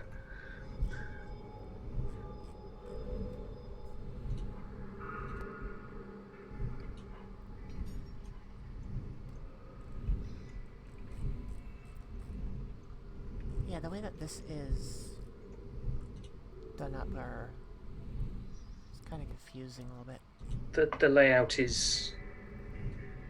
there's a lot of going back and forth until you've kind of got it down. Yeah.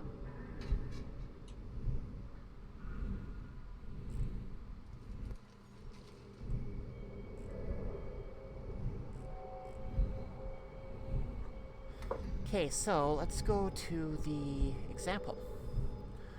Yasmin fires a bolt gun at a mob of 10 Eldari Guardian defenders. She rolls 6 icons on her ballistic skill test, and the mob of Guardians has a defense of 3. Yasmin hits 4 Guardians with the attack.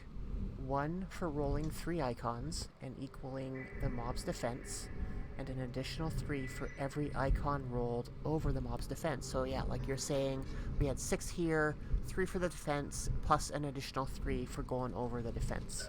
Isn't it 7? Was it 7? 7. Yeah. 7, yeah. Okay, so we hit 5 in total. Yep. The bolt gun deals 10 damage, more than enough to deal 1 wound to the mob. All 4 guardians die. Yeah, so you pull back on the trigger and you let a stream of heavy bolter rounds go towards the Gretchen, and you see 5 of them mowed down in a spray of blood. Get some! Get some! And the other 5 that are remaining, they see what's going on. They kind of skirt around their fallen comrades, and they keep on coming. And you can now use your simple action to reload. Yeah. Because you can do this in any order. You can use your 3 types of action in any order. So you're now down to 2 reloads. Yeah. Instead of a simple action to reload, can I use a movement to take cover? You aimed already, so I don't think so. Yeah, aiming will tie that one up. Yeah. Okay, no worries. Then I'll reload. Alright, so they're still moving towards you. They're going to be taking this entire turn to get in close. That's for the Gretchen, so they're just moving. Then next, who wants to go?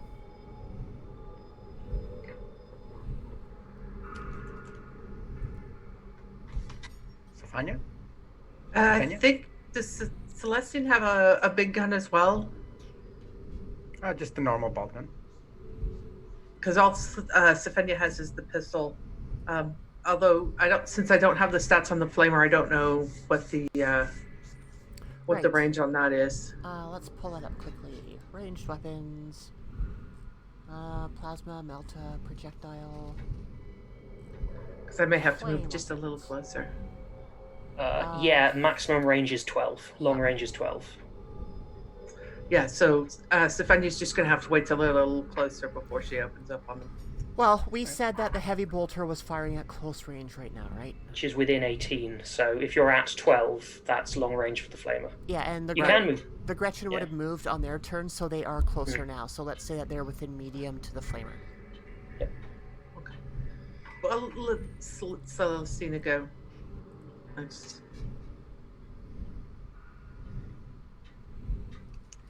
Could I perhaps assist Safenia with leadership, maybe? Like root her on to burn people, to burn the orcs down? I think that's something that would need a talent. I think we've asked that in the Discord, Okay. and I think the designer said that's kind of something you can have a talent for, but not really. All right, then I'm base shooting action. I'm shooting some things down. Yeah, so in behind the Gretchen, you see the other orcs start to come towards you.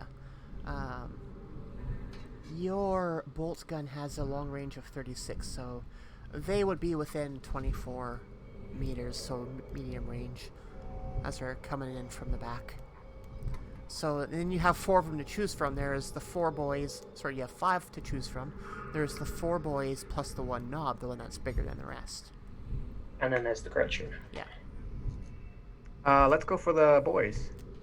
For Okay. the one that's closest. So that would be again a target number of 3 since I'm still injured. Yep. And I would roll a total of 9 dice if I go full auto again, or Yeah. okay. That's full auto and aiming, I think, right? Yeah. Yeah. 9. Here we go. Another crit. That is a lot of 6s. Yeah. That is so many 6s. Good God. I call hacks. Okay, so what are we sitting up for you? We got 1, 2, 3, 4, 5, 6, 7, 8, 9, 10, 11, 12, 13. And a crit. I call Plus the beginner rat luck. dies a 6. Yeah, and It's a like, crit. hey everyone, what's going on? What's this new and strange game? I don't know anything about this. 6. Alright, so let's roll that critical. So roll me a d66. Or 2d6, Right. yeah. Here we go. 11. Could be interesting. I assume that's pretty low, so. Yeah. It's still pretty good. I don't think there's really a bad crit on this table. I can't wait to have this book in front of me. Make jumping back and forth so much easier. Critical hits is at 197. I mean, do this a few more times. The bookmarks have it as well Oh. on the PDF. Right. Okay, so headshot. A well-aimed shot tears ragged chunks of bone and brain from the opponent's skull. The foe reels from such a violent strike, unable to focus. Target suffers plus 1d3 wounds and is staggered. And plus 1 wound for every glory that you want to spend on that. So roll me a 1d3. Or a, yeah. Yeah. Here we go. So that's So a 2. that's 2. Alright, so we got 2 wounds getting tacked onto that.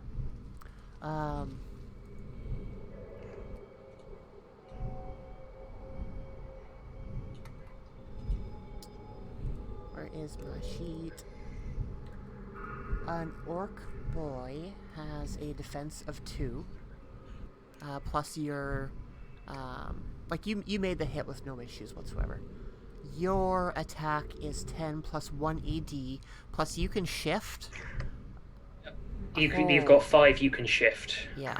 Because you need to spend one of those 6s you need to keep because otherwise you won't meet the DN. But you've got 5 you can shift for extra damage dice. Yeah, so let's And roll I- an additional d6, or 6d6. Yep. All right. 66. And if they're in short range, you get an extra 2 because of rapid fire on the bolt gun. Yeah, so these ones are medium. Okay. So, and because you have brutal, a bolt gun is brutal. It's got a special rule that means when you roll extra roll damage dice, every dice effectively counts as one higher than it is. So a 3 is an icon, a 5 is an exalted icon. Yeah. So that's 1, 2, 3, 4, 5, 6, 7 extra damage. On top of the 10. Yeah. And then their resilience is only 4. And does a bolter have AP -1? Nope. Okay, yeah. I So don't think so. you take the head of the orc clean off. Like, no questions asked. He's running. The head disappears in a spray of blood and bone, spattering its buddy beside him, and it just goes down in a heap with its heels moving over its body as it hits a grave marker and comes to rest. As I'm doing that, I'm obviously singing a prayer. And when I say singing, Celestina is screaming. It's pretty off tune.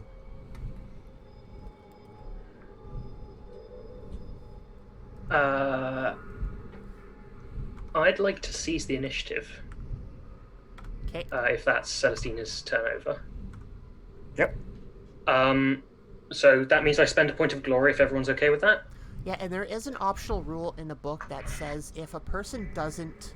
how did that go? If a person doesn't ask the group to spend the glory and spends it on their own, something bad happens or something negative. Yeah, it's you're supposed to get group permission to spend glory. So do you guys mind if I spend 1 glory to seize the initiative and go before the orcs? It's like a 1 point of corruption or something. Yeah. So is everyone okay with that? Yeah. Okay. Then what Sarah's going to do is she's gonna kind of move up to cover and make sure she's still in cover, and she's gonna. So there should be 3 orc boys left. Yes. She's gonna hold out both her. She's moving into cover, so she can't aim, but she's gonna shoot 2 of them at once with her bolt pistols. Okay. So that means that because I'm attacking 2 of them, I roll. Let's see if I can remember how this works.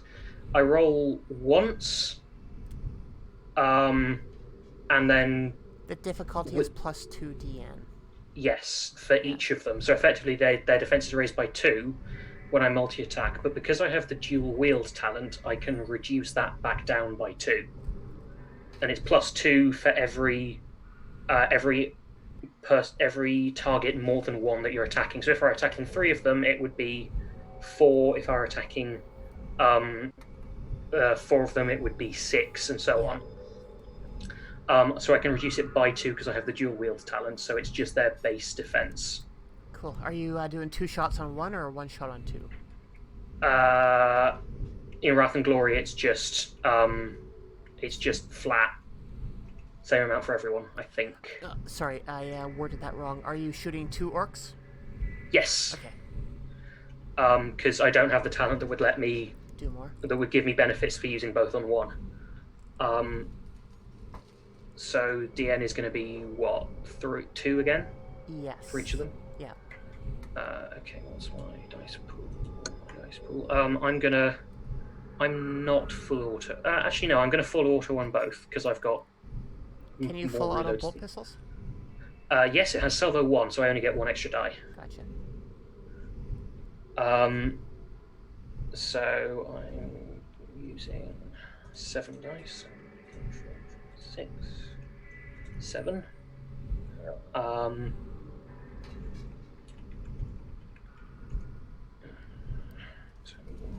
3, so I just succeed. And actually, I have 3 Wrath. So what I'm going to do is I'm going to spend a point of Wrath to reroll those failures, which is one of the main uses of Wrath. So 1, 2, 3, 4, 5. So I'm rolling 5 dice now. And this is a bit risky because I'm re-rolling the Wrath die because it wasn't a success. No.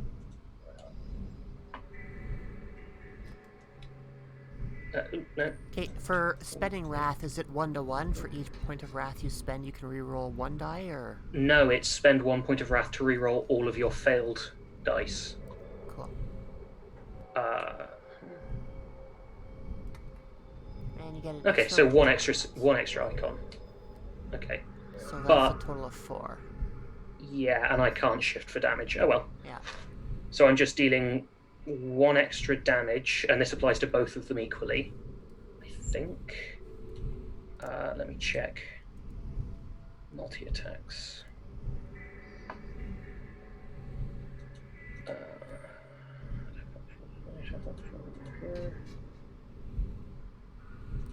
Locations.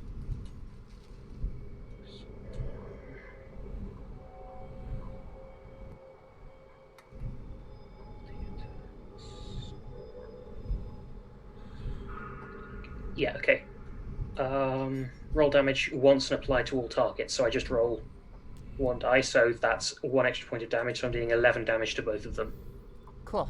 And their resilience is only 4, with wounds of 2. Okay, so that means I kill both of them. I think so, yeah. Okay. And then I'm going to spend 1 of my reloads. Because I've got a bandolier, I have 2 extra reloads, so I have 5 instead of 3. I'm going to spend my simple action to reload 1 of my pistols. The other one's empty. Cool. Alright, so that is 2 of them down. So we are now down to 1 boy, 1 knob, and 5 Gretchen, with Sephenia left to go, I think, right? Yeah. Does the enemy go next? No. Or does... Oh, yes. Yeah. Yeah, Unless we okay. spend a glory to seize the initiative, the enemy goes next. but I think you can only seize the initiative once, and you've done that already. Yep, Yeah, So, I'll check yeah. that, but yeah. Yeah. that's fine. She wants them closer. Okay, so yeah, so the boys and then, or sorry, the 1 boy is still moving up for this turn. Yeah, you can only seize the initiative once. Yeah. Yeah, so you see the other boy get closer with his chopper in hand. He's coming in for the close kill. Okay. So he's the closest target then? Yes. Well, Okay. no, the Gretchen would be closer. He's right behind them. Oh, okay. That'll work. And she's gonna fire up the flamer. So if you could give me those stats, please. The Flamer. It's a blast weapon, so it works a bit differently.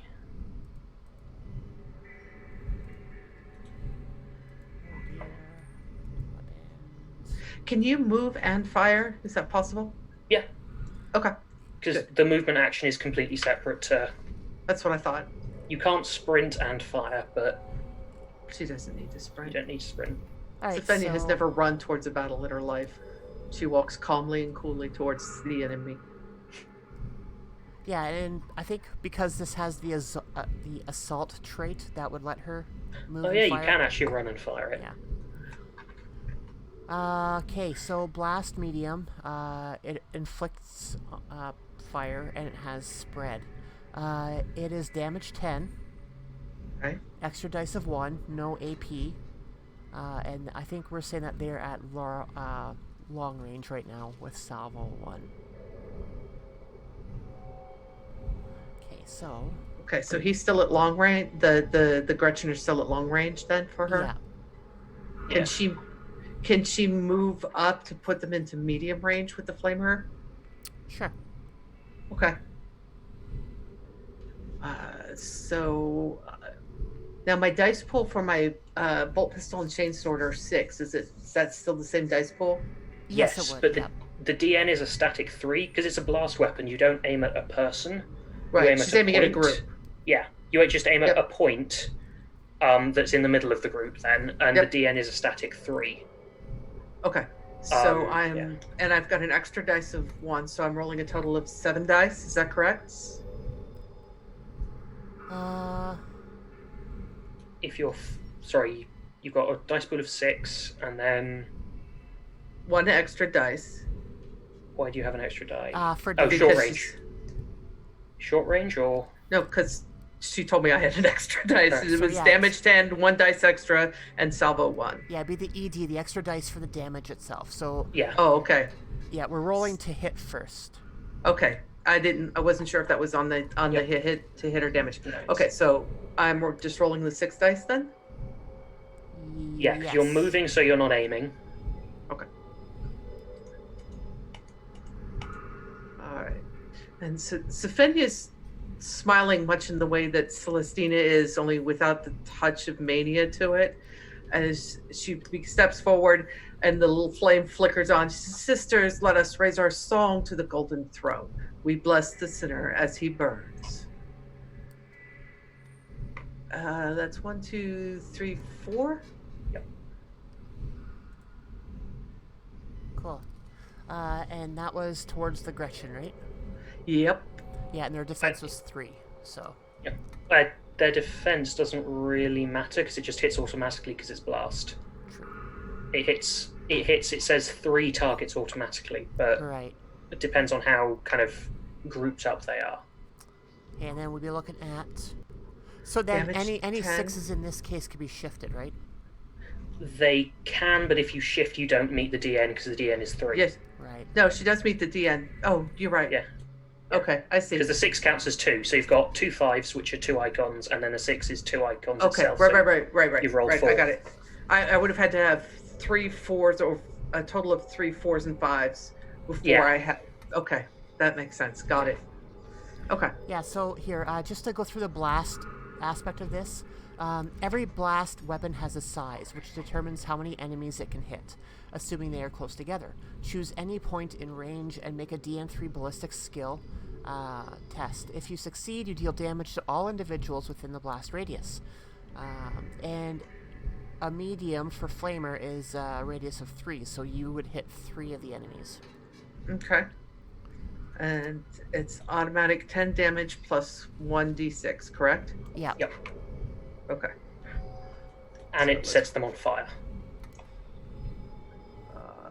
Okay. So that's only. Wait, it That's- didn't take it. Yeah, it did. Yeah, it's shown a 3, so that would not be an extra point of damage. But still, that's Okay. 10 going through to 3 Yeah. Gretchen, which will set those No, little it just- runts on fire. Okay, yeah. Okay, there it is. It's just being really slow. Yeah. Yeah. Okay. Cool, yeah, so they are crispy critters. And she looks to her left and her right at her other sisters and fires up the chainsword and waits for a stupid orc boy to get in range so that she can take him down with his. She's gonna chop at the chopper. Alright, so that leaves the knob ready to go. What can he do? I was going to say, and if anyone who had more than one, who had survived that, if any of them had survived that, they would now be on fire and taking mortal wounds at the start of the turn and having to pass willpower tests or take more penalties. Yeah. And Stefania is in fact singing the hymn. Hmm.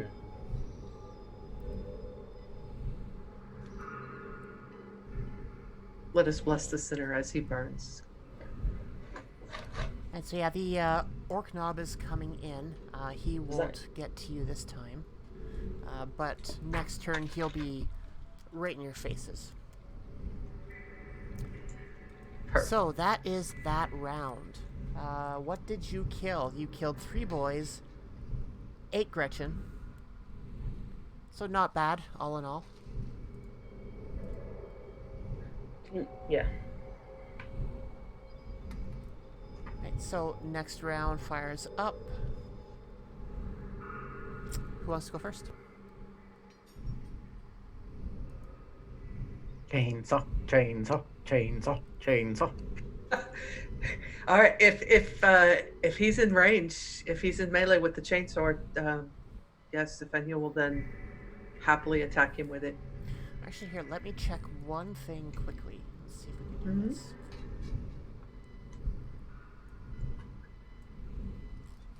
So one of the options you have for melee attacking is to charge him, Yeah, that's what I was just looking up. which means I think it's the precise wording is you move twice your speed, so 12. And you get +1, and you get an extra you get a bonus die. You can charge a target as a full round action. When you charge, you move up to double your speed and make a melee attack test with +1 bonus dice. You must move at least 4 meters to charge. So If the GM says that I can do that, then I will happily do that. do it. All right. So I'm rolling 7 out of my dice pool. Is that correct? Yeah, I Yep. think you had 6 as a base plus your +1. Okay.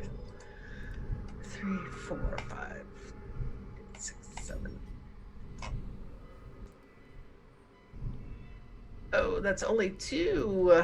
I'm gonna spend my wrath to roll the failures. Reroll the failures. 1, 2, 3, 4, 5. Okay. And you're also rerolling the wrath die. Yep. Which is useful to remember. Okay, so that comes out with another 2. Nice. 4, 5. That's another 5 on top of the 2, so 7 total. Yeah, so yeah, that makes that attack with ease. And since he only has a defense of 2, actually your first one would have succeeded, but that means you have 2 exalteds to shift if you want. Yeah, so your extra dice right now are 4, plus you'll get an extra 2, so 6 more damage dice to roll. Okay. And this is brutal, so 3s count now. 1, 2. Oh, and okay, that's parry. 1, 2, 3. So it's 5 plus the 6. So that would be 1, 2, 3, 4, 5, 6. Another 6 points. Yeah, on top of 5, so that's 11 in total. Yeah. Mm-hmm. Which, the orc boy, his resilience is 4. Sorry, my mathing is a dwindle. So that's It's all right. 7 total he's taking then. Yeah, and he's only got 2 wounds, so... I think even if you'd wanted to roll determination for him, Charlotte, I don't think you could. I think that triggers annihilation. Yeah. So when something takes more than double their maximum wounds, there's no option to roll determination and survive. You just annihilate them. You have to be pretty determined to resist a chainsaw hacking through your face. So, how does the chainsword hack into this orc? It literally cleaves him in half as she takes the chain sword and just brings it down across him and literally takes him from here diagonally from shoulder to hip. And he goes like that. Perfect. Okay, so now that is all the orc boys are dead. I'm going to... And Siphania has this very beatific? I never can remember how to pronounce it. Smile on her face. Yes, very serene. She is doing her Emperor's holy will. Okay, so, let's go 1, 2, 3... That's 1.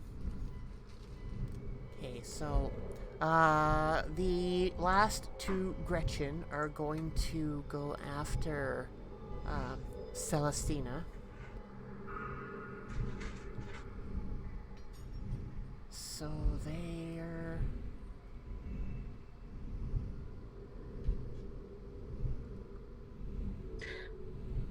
I was going to say the Orc Knob also has a reaction that it could use here. Yeah, I was looking at that one.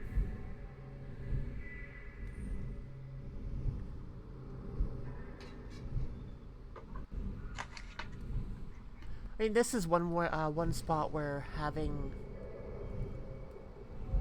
definite ranges comes into play to know whether they be within range. When something says it dies within 10 meters of an orc knob.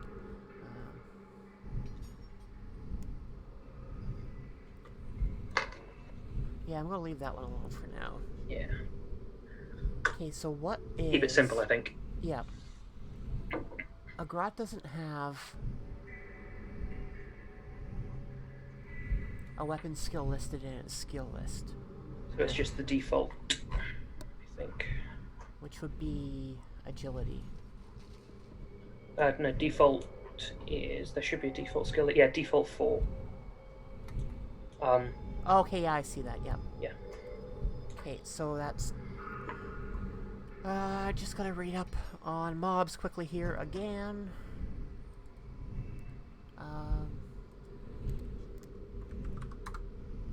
That's critical hits.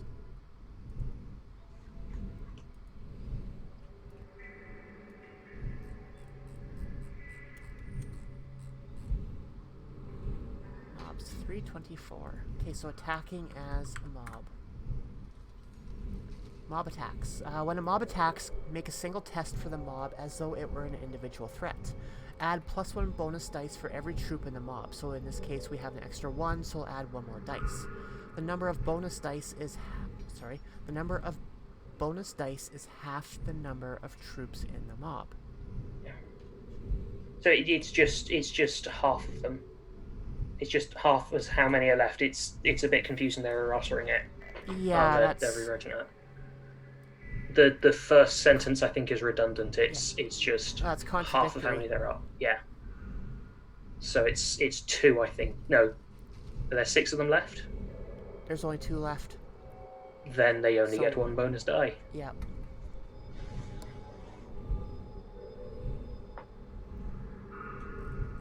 Alright, so their default is 5. We will go... Default's 4. Sorry, 4 plus the 1 is 5. Yeah.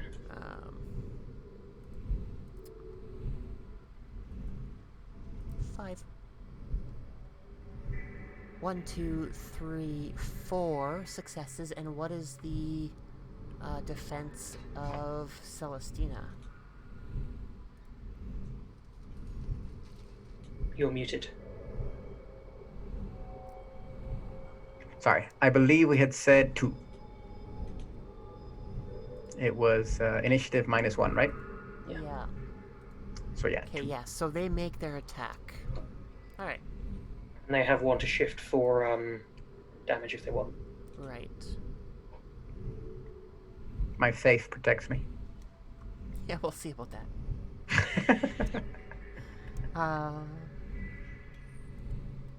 Back to the book. Okay, so... Splitting mob damage. So how did we say that works? So we had... I think it's just a normal attack test. And sorry, normal damage roll if it's only on 1 target. Right. Alright. So if you're shifting for damage, that's 1 extra damage dice, so it's plus... They're already at +2, so 3 damage dice. Yeah, so we'd be looking at 3 damage plus 3 ED. That's a no. So it's just 3 damage. They get in and you feel their combat knives just bouncing off your armor. You do take 1 shock, though. For which? For if you get attacked and the damage doesn't exceed your resilience, you still, if you get hit, you still take 1 shock. Gotcha.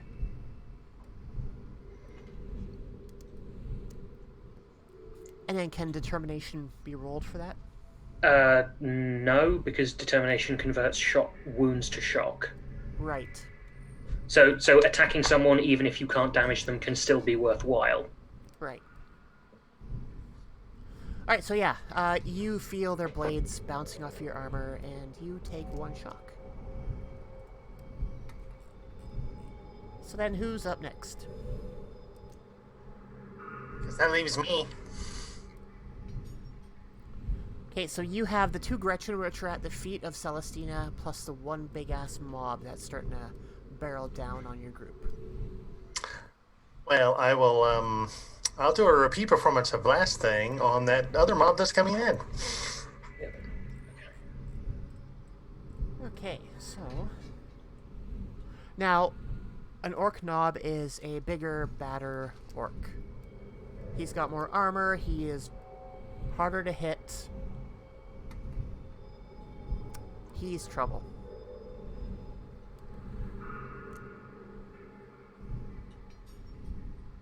I would like to shoot trouble. Okay, so are you standing and firing? Yes, I'm gonna aim and fire. Full auto again. Yeah, I guess so. Yeah.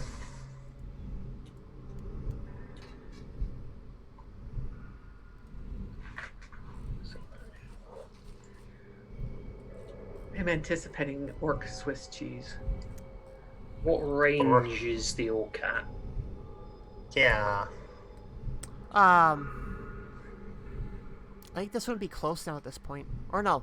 Yeah, because your short range for a heavy bolter is 18, isn't it? Yeah. Yep. Yeah. Yeah, he'd be within close at this point. Nice. So 5 bonus dice again.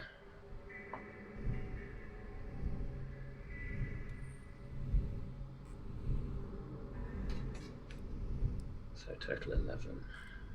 Okay, so I'm just trying to find the page where it has like full auto referenced. Page.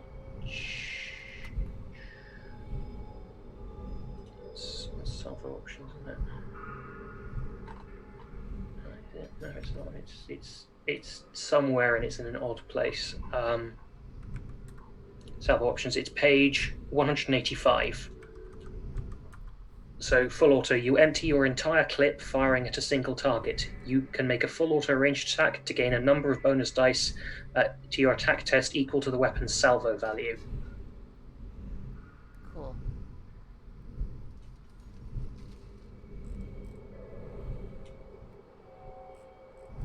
Nice. Okay, so how many dice are you rolling now for this attack, Ina? Now this time I'm getting 11 again. That sounds about right.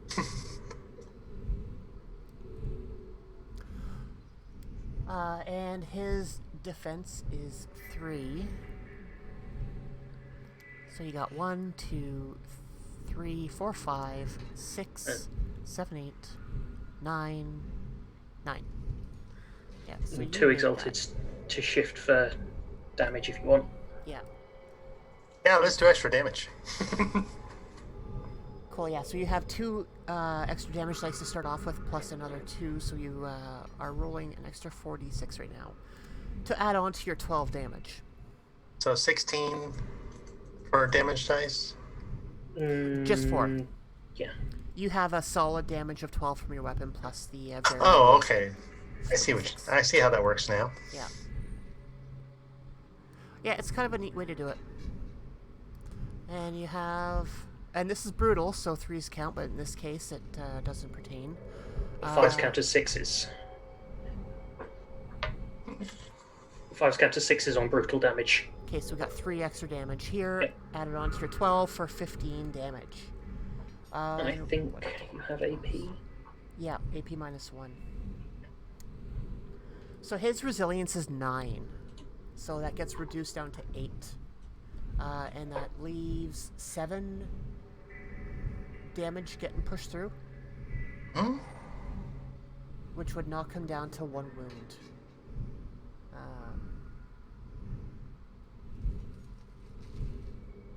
But...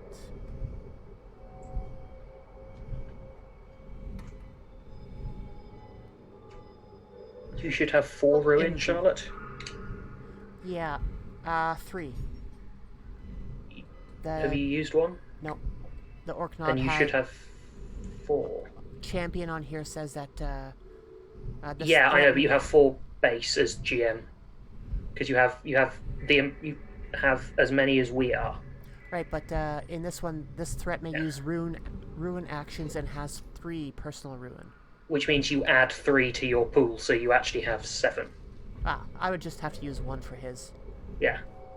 So I am going to spend 1 ruin to roll 4d6 for his determination.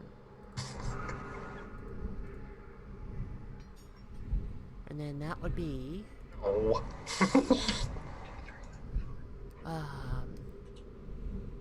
How does the determination roll work again? It just so you've rolled effectively 1, 2, 3, 4, 5 icons there, which Right. means that 5 of those wounds that were dealt become shock. Right. And then what happens when he runs out of shock? He becomes exhausted and cannot. And if he takes any more shock, that means he can't roll determination. And if he takes any more shock for any reason, he takes a mortal wound equal to the amount of shock he's taken. So he's taken what was it, 5 shock? Yeah. Which he's got 6, so he's okay for the moment, and he's taken For now. 2 wounds. Yeah. Yeah. Only one more shock left he can take, though. Yep. And if he exceeds 6, so he can take 1 and be fine, but if he takes 2, he's exhausted. Right. Cool. Yeah, so you open up on him and you see your rounds bouncing with sparks off of some of his armor. A few other rounds find soft places to rip some chunks off of him. But he's still coming in. All right, I use my quick action to reload. Cool. So has everyone else gone this turn? I think it's just Sophenia and Elicides. Yeah. Oh, I thought my I think- turn was at the end of the first round.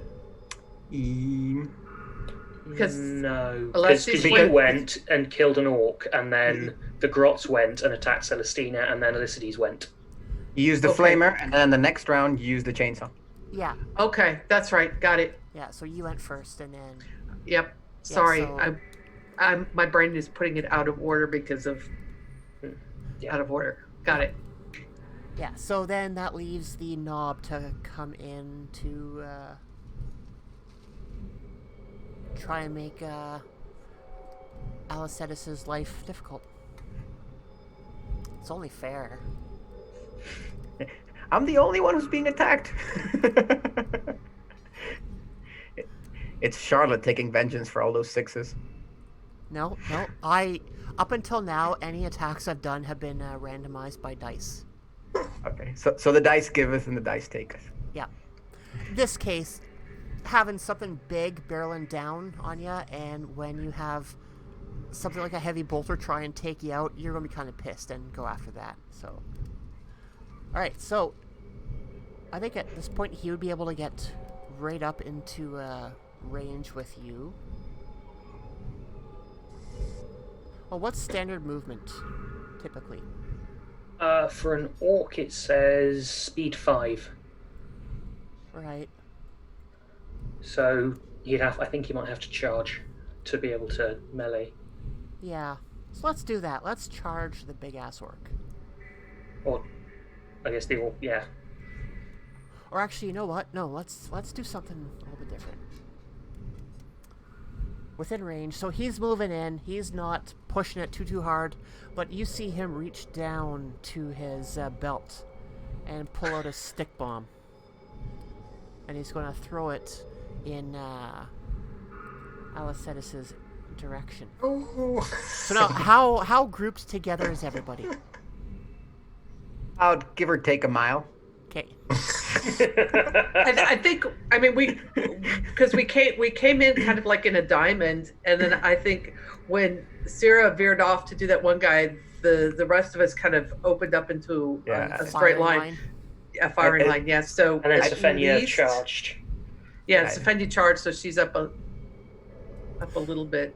So So we're in a triangle. And I was going to say, if it's close enough to hit Celestina as well, it will be close enough to hit those grots.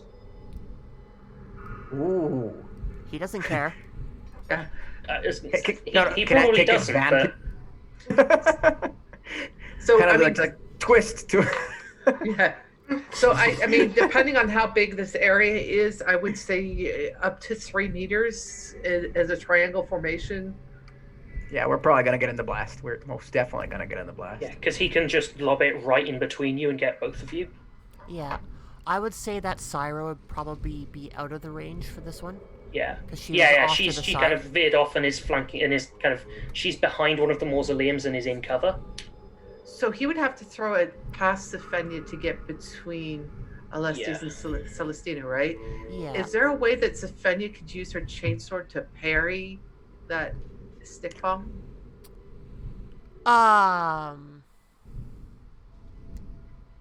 Yes, I do this to all my GMs and DMs, to everyone. Let's one up. Can I toss one of the smaller orcs into the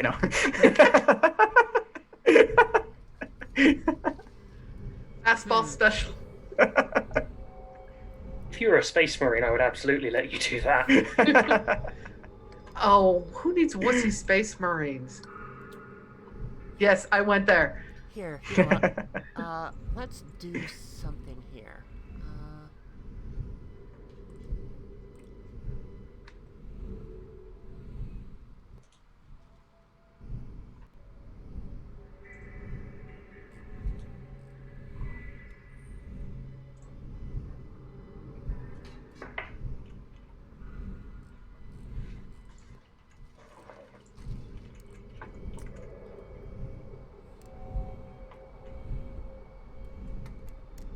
Because you are a Sister of Battle, you have the faith of the Emperor powering your moves.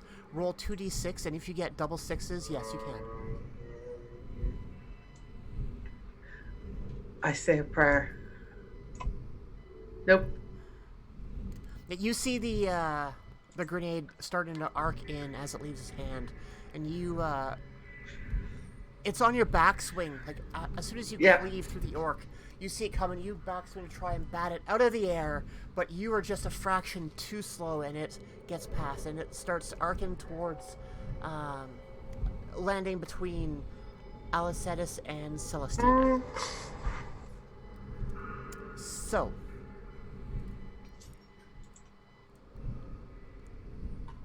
The stick bombs.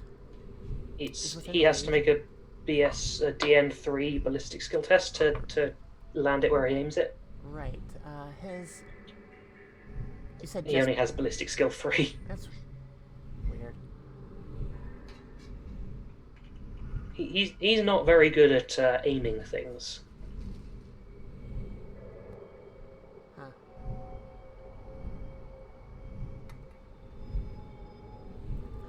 Okay, so ballistic of 3.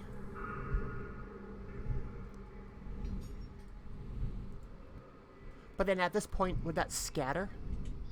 Only if he misses. So he rolls 3 dice and the DN is 3. Yeah, so he's got that. Yeah. And then... So 7 damage plus 1 extra dice. Yep. Which is a 1 damage, so we got 8 damage in total. So yeah, this grenade goes off in between you two. You see the, I think that would kill the grots. Yes. Yeah. Well, resilience of 4. Yeah, it would kill the grots. So the grots that are there at your feet get ripped to shreds by the stick bomb. And then... It's all coming together. So 8 damage compared to your resilience and armor. Nothing would go through with it. Because you're both at 9. You would both take 1 shock? Yeah. Yeah, so it's kind of just out of range. It goes off. You catch the edges of it, which isn't enough to save the Gretchen, but not that he cares. So yeah, you both take 1 shock of that one. And you'll have to get your armor repainted when you get back in, because there's scrapes and gouges out of it now from the grenade.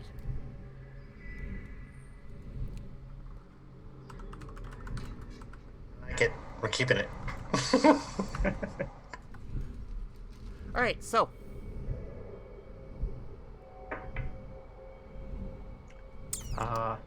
Back to the top of the list. All that is left is... Sorry? I was going to say it's either me or Celestina now, isn't it? Oh, right. Yeah, you two haven't gone yet? No. Not this round, no. Okay. Yeah, so we are up to you two. It is just the knob left. Aim. So, do you want to go or can I go? Go for it. All right. So I'm gonna shrug off the dead ones thanks to the grenade. Just toss them aside, and I will most certainly aim and go full auto fire on the last remaining one, and hopefully roll 9 6s.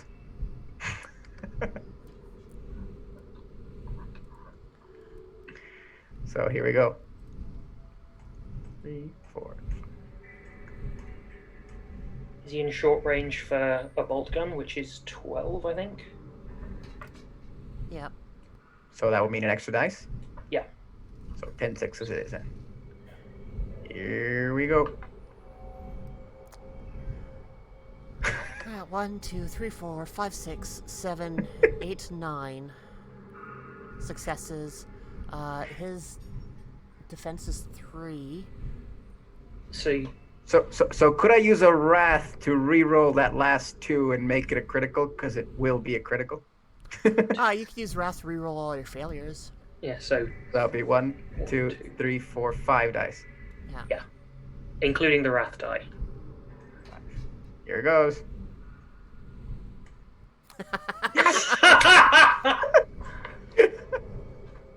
Wow. Okay, Oh, so brilliant. what did we have there before? We had 1, 2, 3, 4, 5, 6, 7, 8. You meet his defense is 3, right? Yeah. So plus you 1 meet it... because of my wound. Okay, yeah. So you need one of those 6s to meet the DN, Yeah. but the rest you can spend to get extra damage dice. Yeah, so an extra 3 could be used for extra damage. Alright, so anyway, 4. Oh, yeah, 3. roll D66 for critical. Okay, here we go. Come on, 66. Come on, 66. Hope for high. Oh, there's your doubles again. Okay, so... Bookmark.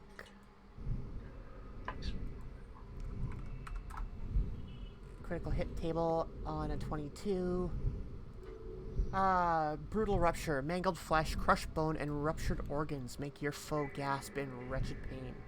Target suffers 1d3 wounds and is hindered. So roll a 1d3. Here we go. So That's one a 1. extra wound. And he is hindered. Okay, so I'll look up hindered in a second. All DN, it's the same as being... I think it's equivalent to being wounded. Okay, So it's just plus 1 DN for everything he's doing. cool. Alright, Hindered so... lasts for 1 round unless otherwise stated, so it's into the next round, I think. Okay, and then we are taking our 4 extra dice. Or 1, 2, 3. Yeah, I think it's plus- 3 yeah, extra it's- dice. Yeah, 3 from the roll plus 1 from the weapon itself. Yep. All right, So here we roll go. 46. 10, 11, 12. 12 damage total. And then what did he have? He had non-resilience. I can't remember. Was bolt gun AP -1? Nope. Okay. It's the heavy bolt of this AP. Okay, so he has 9 resilience. And you had 10. It's 12, so 3 goes through, right? Yeah. Okay, so he's just going to take those 3 wounds, plus 1 wound from the critical, so 4 wounds, so he's down to 2. So he's looking pretty rough. And then Excellent. now it is Syra's turn.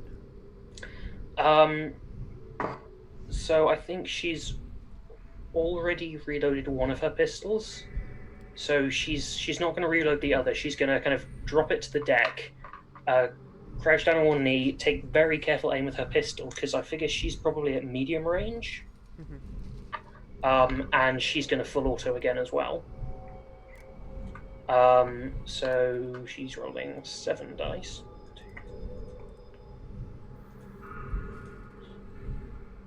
Yep, 7 dice. 2 successes. So I'm going to spend another point of wrath to reroll all of those. And 1, 2, 3, 4, 5. 5 of those. But because I succeeded on the wrath die, I don't reroll that. So this next one doesn't have a wrath die, effectively.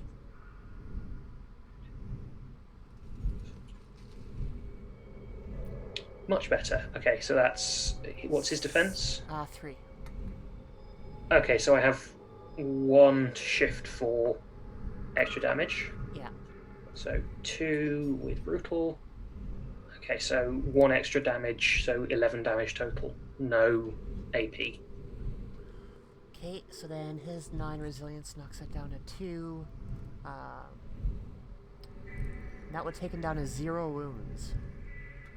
Which means he's still alive because you can sit at max wounds. Yeah. Alright, so then that will be the end of this round. And then starting off on the next round. I think we need a chainsaw finisher. I don't know. We can leave it up to a party vote, but She will happily take his head in the name of the Emperor. Yeah, so he is now Finish behind- him. So he is focused on like Celestina and Alicetta's at this point. And Stefania just walks up with the chainsword and is just gonna take his head off. So I'm rolling 6. 3, 4, 5, 6. Now, because he's distracted, I wonder if is there anything on there to lower that? Don't think so. I think that's... I don't think he's suffering from a particular condition, so probably not. Other than hindered, which wouldn't hurt him in this case, because he's not rolling anything. That's 4, 5. 5 successes. Cool, and he has a defense of 3. Okay. So And so it's 5 damage plus an extra 4 dice. And you can use one of those 6s for extra damage, because you'll still meet the D1 Okay. if you do. yeah. Oh, I think that just hurt him a lot. So we got 2, 3, 4, 5 because brutal.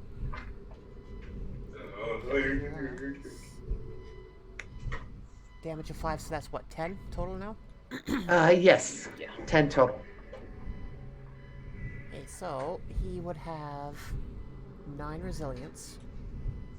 So that would be that one last wound that would bleed over to his wounds. Effectively Yeah. killing him. Yeah, so she just, as he was distracted, she just walked up and just took his head off. And, and I think she was, at this point, she's just like one-handing it, just with the chain sword and catching the head as it comes off. And, good. It feels that good to you've be out been of Bible cleansed. study. You have been cleansed. And just drops the head. And the head hits the ground with a hollow thunk. And the body lurches over to the side. So that is everyone. That is all of them dead, and end of combat at this point. At this point, I think Stephanie realizes, oh yeah, there was a mausoleum they were all standing around. And she looks over at the mausoleum like, Why are we with the here again? chainsword ready just in case. So yeah. Yeah, you've seen that they were surrounding one of the mausoleums. As you get closer to it, assuming that you're going towards the mausoleum, you would see some marks on the door and the wall from where they tried to hack in, but they weren't able to get enough force behind them to get through. So what do you do? Are we still seeing the red blood? Yeah, you could see the odd drop here or there leading towards the mausoleum. In the Emperor's name, step out. You hear this voice of a woman from behind. Are they all dead? From behind the door or from behind us? Behind the door, sorry. Sarah just kind of looks at all of these kind of ruptured and brutalized orcs and says, "I can't see any live ones." At the sound of that, you start to hear scraping from behind the door as stuff gets moved out of the way. Some grunting and whatnot, and you see the door start to open up and two figures emerge, both matching the descriptions of the missing gangers that their respective gangs reported. One brightly colored, although a little bit scuffed and dirty woman, and a big guy who's bleeding from his shoulder and blood is running down his arm. So, and she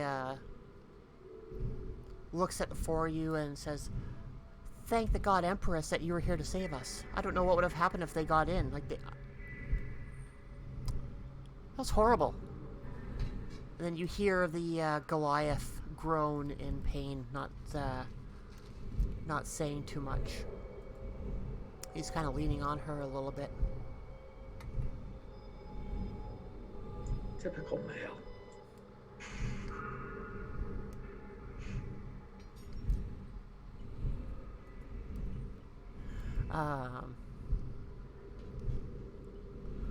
And she goes on a little bit. I don't know what would have happened. How did you find us here? You nearly started a war. I mean, we get wars here on a daily basis. That's nothing new.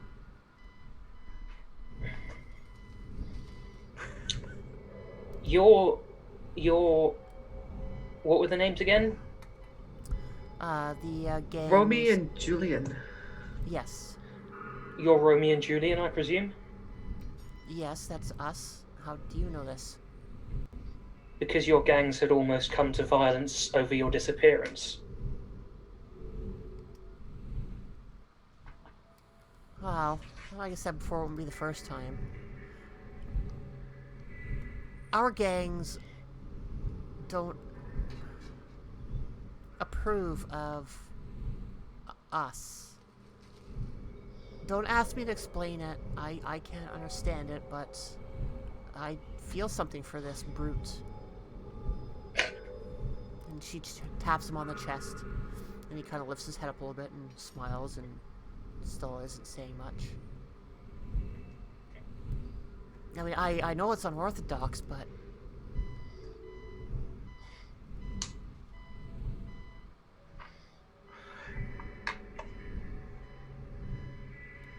Sisters, I believe that perhaps on our word, we might get these two gangs to accept this or face the Emperor's wrath. What do you think? Do we care? She looks down at Sarah, who probably comes up to her kneecap while she's in powered armor. The Emperor teaches us that we must spread his love for all of his children. Yes? Sarah shrugs. I think she's possibly a bit more experienced of kind of the wider Imperium than the rest of them, and I think she believes that just like, we can get them to play nice, but they'll just be killing each other in a couple of days. Maybe Celestina so. does- Go ahead. Celestina says, I mean, there were a lot of orcs here. Who's to say they're both dead right now?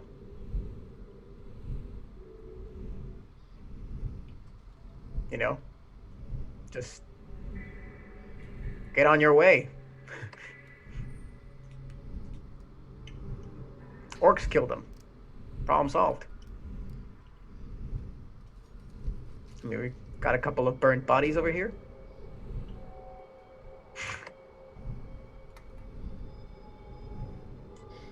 Sarah turns to the two of them and says, do you two want to return to your gangs, or do you want to not have to deal with them? You hear Julian speak up. Let's just leave. This will never end.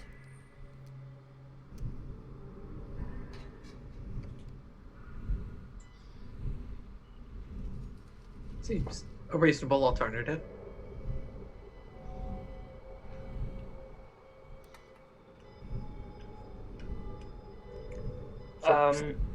In that case, I guess we're going to send them on their way. Celestina will pick up one of the orc choppers and give him to them. You know.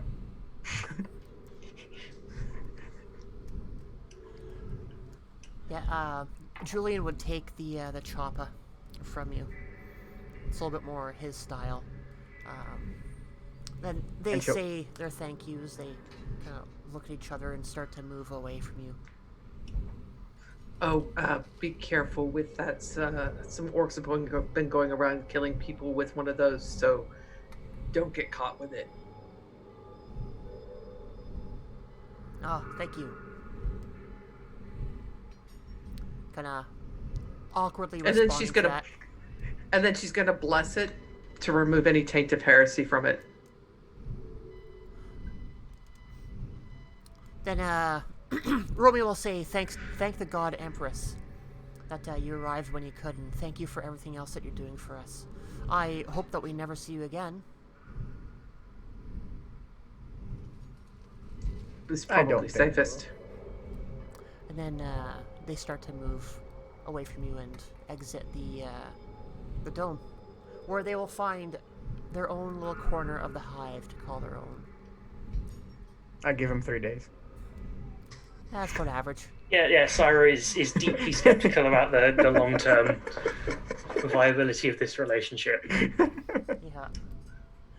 Teenagers. Yeah, so at this point, we'll wrap this up. We'll say that you went back to their respective gangs and told them that you found their bodies and they were mangled to a point where there was no recognizing them. Called in sweep and purge teams to check for more orcs. Yep. Yeah, and that brings us to an end of our first Wrath and Glory adventure. Safenya would like to take the orc knob's head at some point and nail it to a wall or attach it to like the tunnel where they had originally defaced with their stuff. And she's gonna take the orc's head and attach it to that wall right above the symbol that she had carved in there earlier. Just as a reminder. Yeah. Yeah, and every time people would walk past, they would make the sign of the Aquila. As it is right, they should. So, what did y'all think of the system? I love it. Of the setting? Of the violence that you get to commit on everyone else? Oh yes, very cathartic. The ultra violence. I love the ultra violence. Yes. Even in a love story such as this, violence ensues. Yeah, I think that, it doesn't take very long to catch on to how the system works once you, I would definitely add having a cheat sheet handy for everybody as to what brutal means and that kind of thing, what the different little modifiers mean, and that kind of stuff. But you could do an easy one-page doc cheat sheet. I think there's kind of space on the character sheet for that to some extent, which is useful. Like having all of your kind of basic attack dice pools available is used just on the character sheet is quite useful. So that was what I was using. Yeah. But yeah, I think that the one thing is there's a lot of looking up at first, which, due to the layout of the book, is not necessarily great. But Which is why having that cheat sheet, going through before that first one, or going through while you're doing character creation and making up, because I do this in other systems. I have a single page cheat sheet that I have for my characters with what some of the extras are, so I don't have to constantly be scrolling through PDFs and looking up in books. And not all character sheets have room to write things in, especially if you're dealing with a fillable PDF. Mm-hmm. But yeah, I like it. I like the dice pool system. I feel like D6 dice pools are starting to really gain popularity. Almost everything that you see coming out of Free Elegant is all D6 dice pool, like Forbidden Lands and Alien and everything. Soulbound is a D6 dice pool. Obviously, Fortune the Dark games are starting to get traction, and they're all D6 dice pools, although they use kind of their odd position and effect system as well. Yeah. We didn't roll any, but complications can be really interesting as well. Yeah. Like when you start scaling up combat, complications can really increase the lethality of combat. Yeah, that's one thing I like about the 2d20 system, was the complications that we're able to get rolled in. They can make for some entertaining situations. I think Aina has some experience with that when she was dancing on the table in Conan. It's like first episode or something that we did. Oh yeah. I broke my tongue or something. Yeah. It's a bard with a broken tongue. It was great. That's a real yeah. But again, having the tables though, having critical tables and brutal critical tables and those kind of things keeps a lot of that flavor from what you expect of 40K or of Warhammer Fantasy Roleplay. Those tables are always fun. Yeah. And the Perils of the Warp table is really fun, but obviously we've been playing Slikers, so keeping that aspect of it was a good call on their part. Mm-hmm. Yeah, I would agree. Alright, so let's wrap this up. Let's go around our table and get some closing remarks from everybody, where we can find you if there's anything that you got coming up, and that sort of thing. Let's go the same direction as before.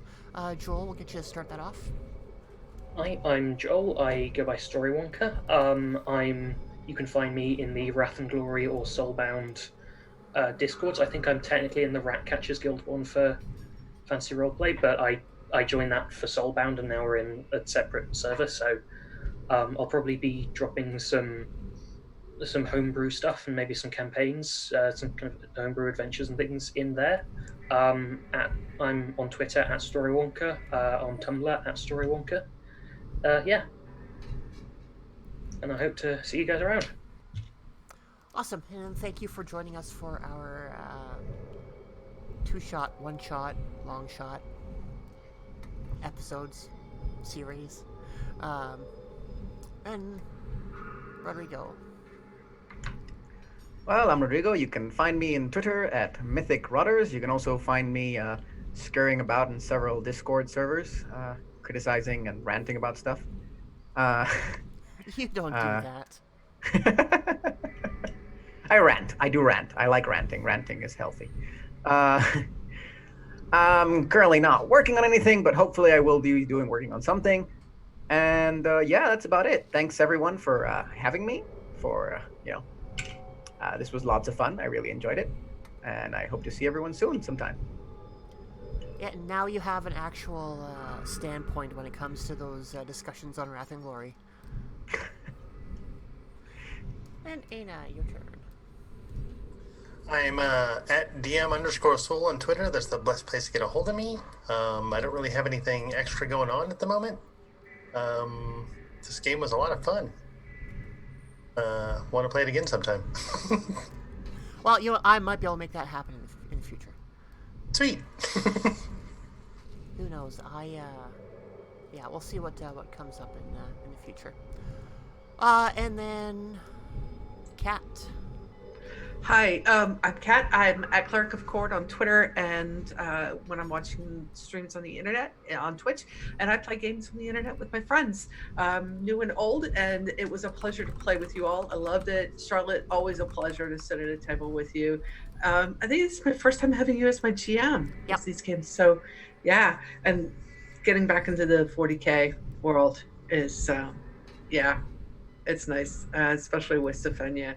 Getting an idea of, getting a glimpse of her before she gave her life for her Inquisitor. It was a good death. Yeah, I kind of like the idea of, even though a character is dead, they're not always gone. No. Like, I was thinking about doing the same thing with my Simbaroom character. Siofin, she died, and Mud and Blood is doing, like, what is it, West Marches style campaign. So I was asking them, okay, so where does this line up in our game that we had? And they said, well, because I'm like the only one asking and the only one that it really matters to, it could be back before that. So if I do get a chance to play with them, then I will be reprising my role as my Barbarian Archer. So. Oh, I'm a firm believer in the multiverse theory too, that characters can exist in multiverses. But yeah, or going back and getting an early glimpse of their life, which is, I mean, it's fun. It gives you a chance to find a slightly different take on a character, which is interesting. But yeah, I love 40K. Was never something I thought I would enjoy until I started playing it, and as problematic as the world can be, I think that it's still, there's a lot there to play with. There's a lot there. So I really enjoy it. So thank you for having me. No, you're welcome. Thank you so much. Where am I going to be? What am I doing? Let's see. Next thing I've got coming is Thursday the 14th, next week. I will be on the Lawful Geeks channel at noon Pacific, 3 p.m. Eastern, doing some Shadowrun 6E, playing a street shaman, Nico. A lot of fun. I love her to death. Very, very different from Stephania. And then starting on Tuesday the 19th at 5 p.m. Eastern, over on Encounter Roleplay, we're starting a 6-week session of Coriolis. Nice. Which is sci-fi. It's space. It's set in it's Arabian Nights in space. It's that type of flavor, that type of coding into the world, or the worlds. And it is, the more I dig into the lore of this game, the more I'm finding I really, really enjoy it. So if you want to come check that out, we'd love to see you. It's gonna be, I have a feeling it's gonna be really, really good. Gonna get some great storytelling done. So that's it. Cool. Yeah, Coriolis is one of my favorites. I did a podcast last year with Mud and Blood, or year before, of Coriolis, and I'm kind of hoping that we get to do a second season, but nobody wants to cooperate and vote for it.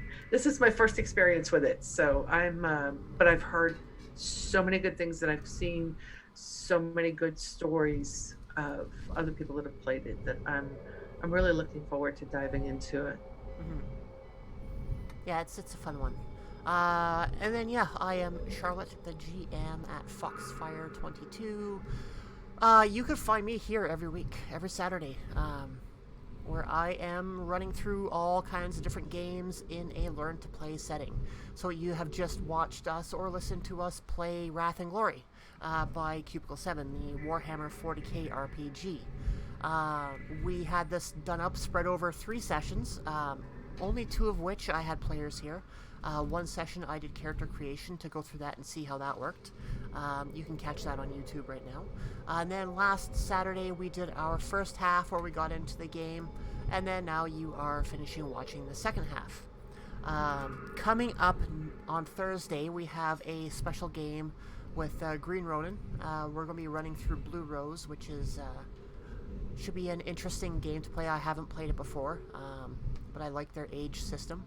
And then we have a special guest GM for that one, Joe Carricker, one of the devs for Green Ronin. So that is on Thursday at 12 p.m. PST right here on Twitch. And then obviously you'll be able to catch it afterwards on YouTube. And then next Saturday we have our first in-game session of Age of Sigmar Soulbound, which I am really looking forward to. That is going to be such a fun game. And we have an all-star cast with this one. We have people from audio dramas and writers from the book and artists from the book. Most of that's all singular, not plural. Yeah, and it is going to be freaking bananas. Like, it is going to be awesome. We may run into overtime on that one, like we have today, actually. Normally we tend to run for about 2 hours, but to be able to finish this up, we needed 3. Now 3 hours and 20 minutes. Not that I'm counting. So yeah, come stop by on Thursday, on Saturday. Check us out on YouTube. If you want to see some of the other stuff that we've done during the week, we have the replays up on Twitch. This episode will be going up live in 24 hours on YouTube. I'll get links out for that when it's done. And I think that covers off everything that I need to say. Oh, yes, I am starting to do casting for Punk Apocalyptic, which will be happening on June 6th. Yeah, first session on June 6th, because I'm adding a week in between games to give myself a little bit of a breather room to help learn these systems. Because trying to learn a new system while running a new system within 2 weeks is a little hard, and puts a strain on everything. So, if anybody who's watching has an interest in checking out Punk Apocalyptic by, was it Robert Schwab? The designer and creator of Shadows of the Demon Lord and a few other games. Let me know in Discord or on Twitter. I have a link somewhere to our sign-up sheets. But in the chat now is a link to our Learn to Play Gaming Discord where the sign-up sheet is for certain. So yeah, to give a quick rundown, Punk Apocalyptic is like a tabletop role-playing version of Borderlands. It is freaking crazy. It doesn't have a lot of the flash like Borderlands, but it has the attitude from what I'm able to see. So, That sounds amazing. It is going to be interesting. I backed the game on Kickstarter, and I've been looking for a reason to play it, and I found one. So, yeah, so I will leave it at that. Thank you, everybody, for coming out. Thank you to everyone who subscribed and followed. If you ever want to donate to the channel itself, up in chat right now, there's some links for my coffee, and there might be something else coming up. Streamlabs, yes, Streamlabs is there. Just to help offset the cost of the tech, because all that comes out of my pocket. So this is a labor of love. So, I think that's it. So, on behalf of Valkyrie Gaming, thank you for watching, and I hope to see you all next week. So long. Bye. Bye. Bye.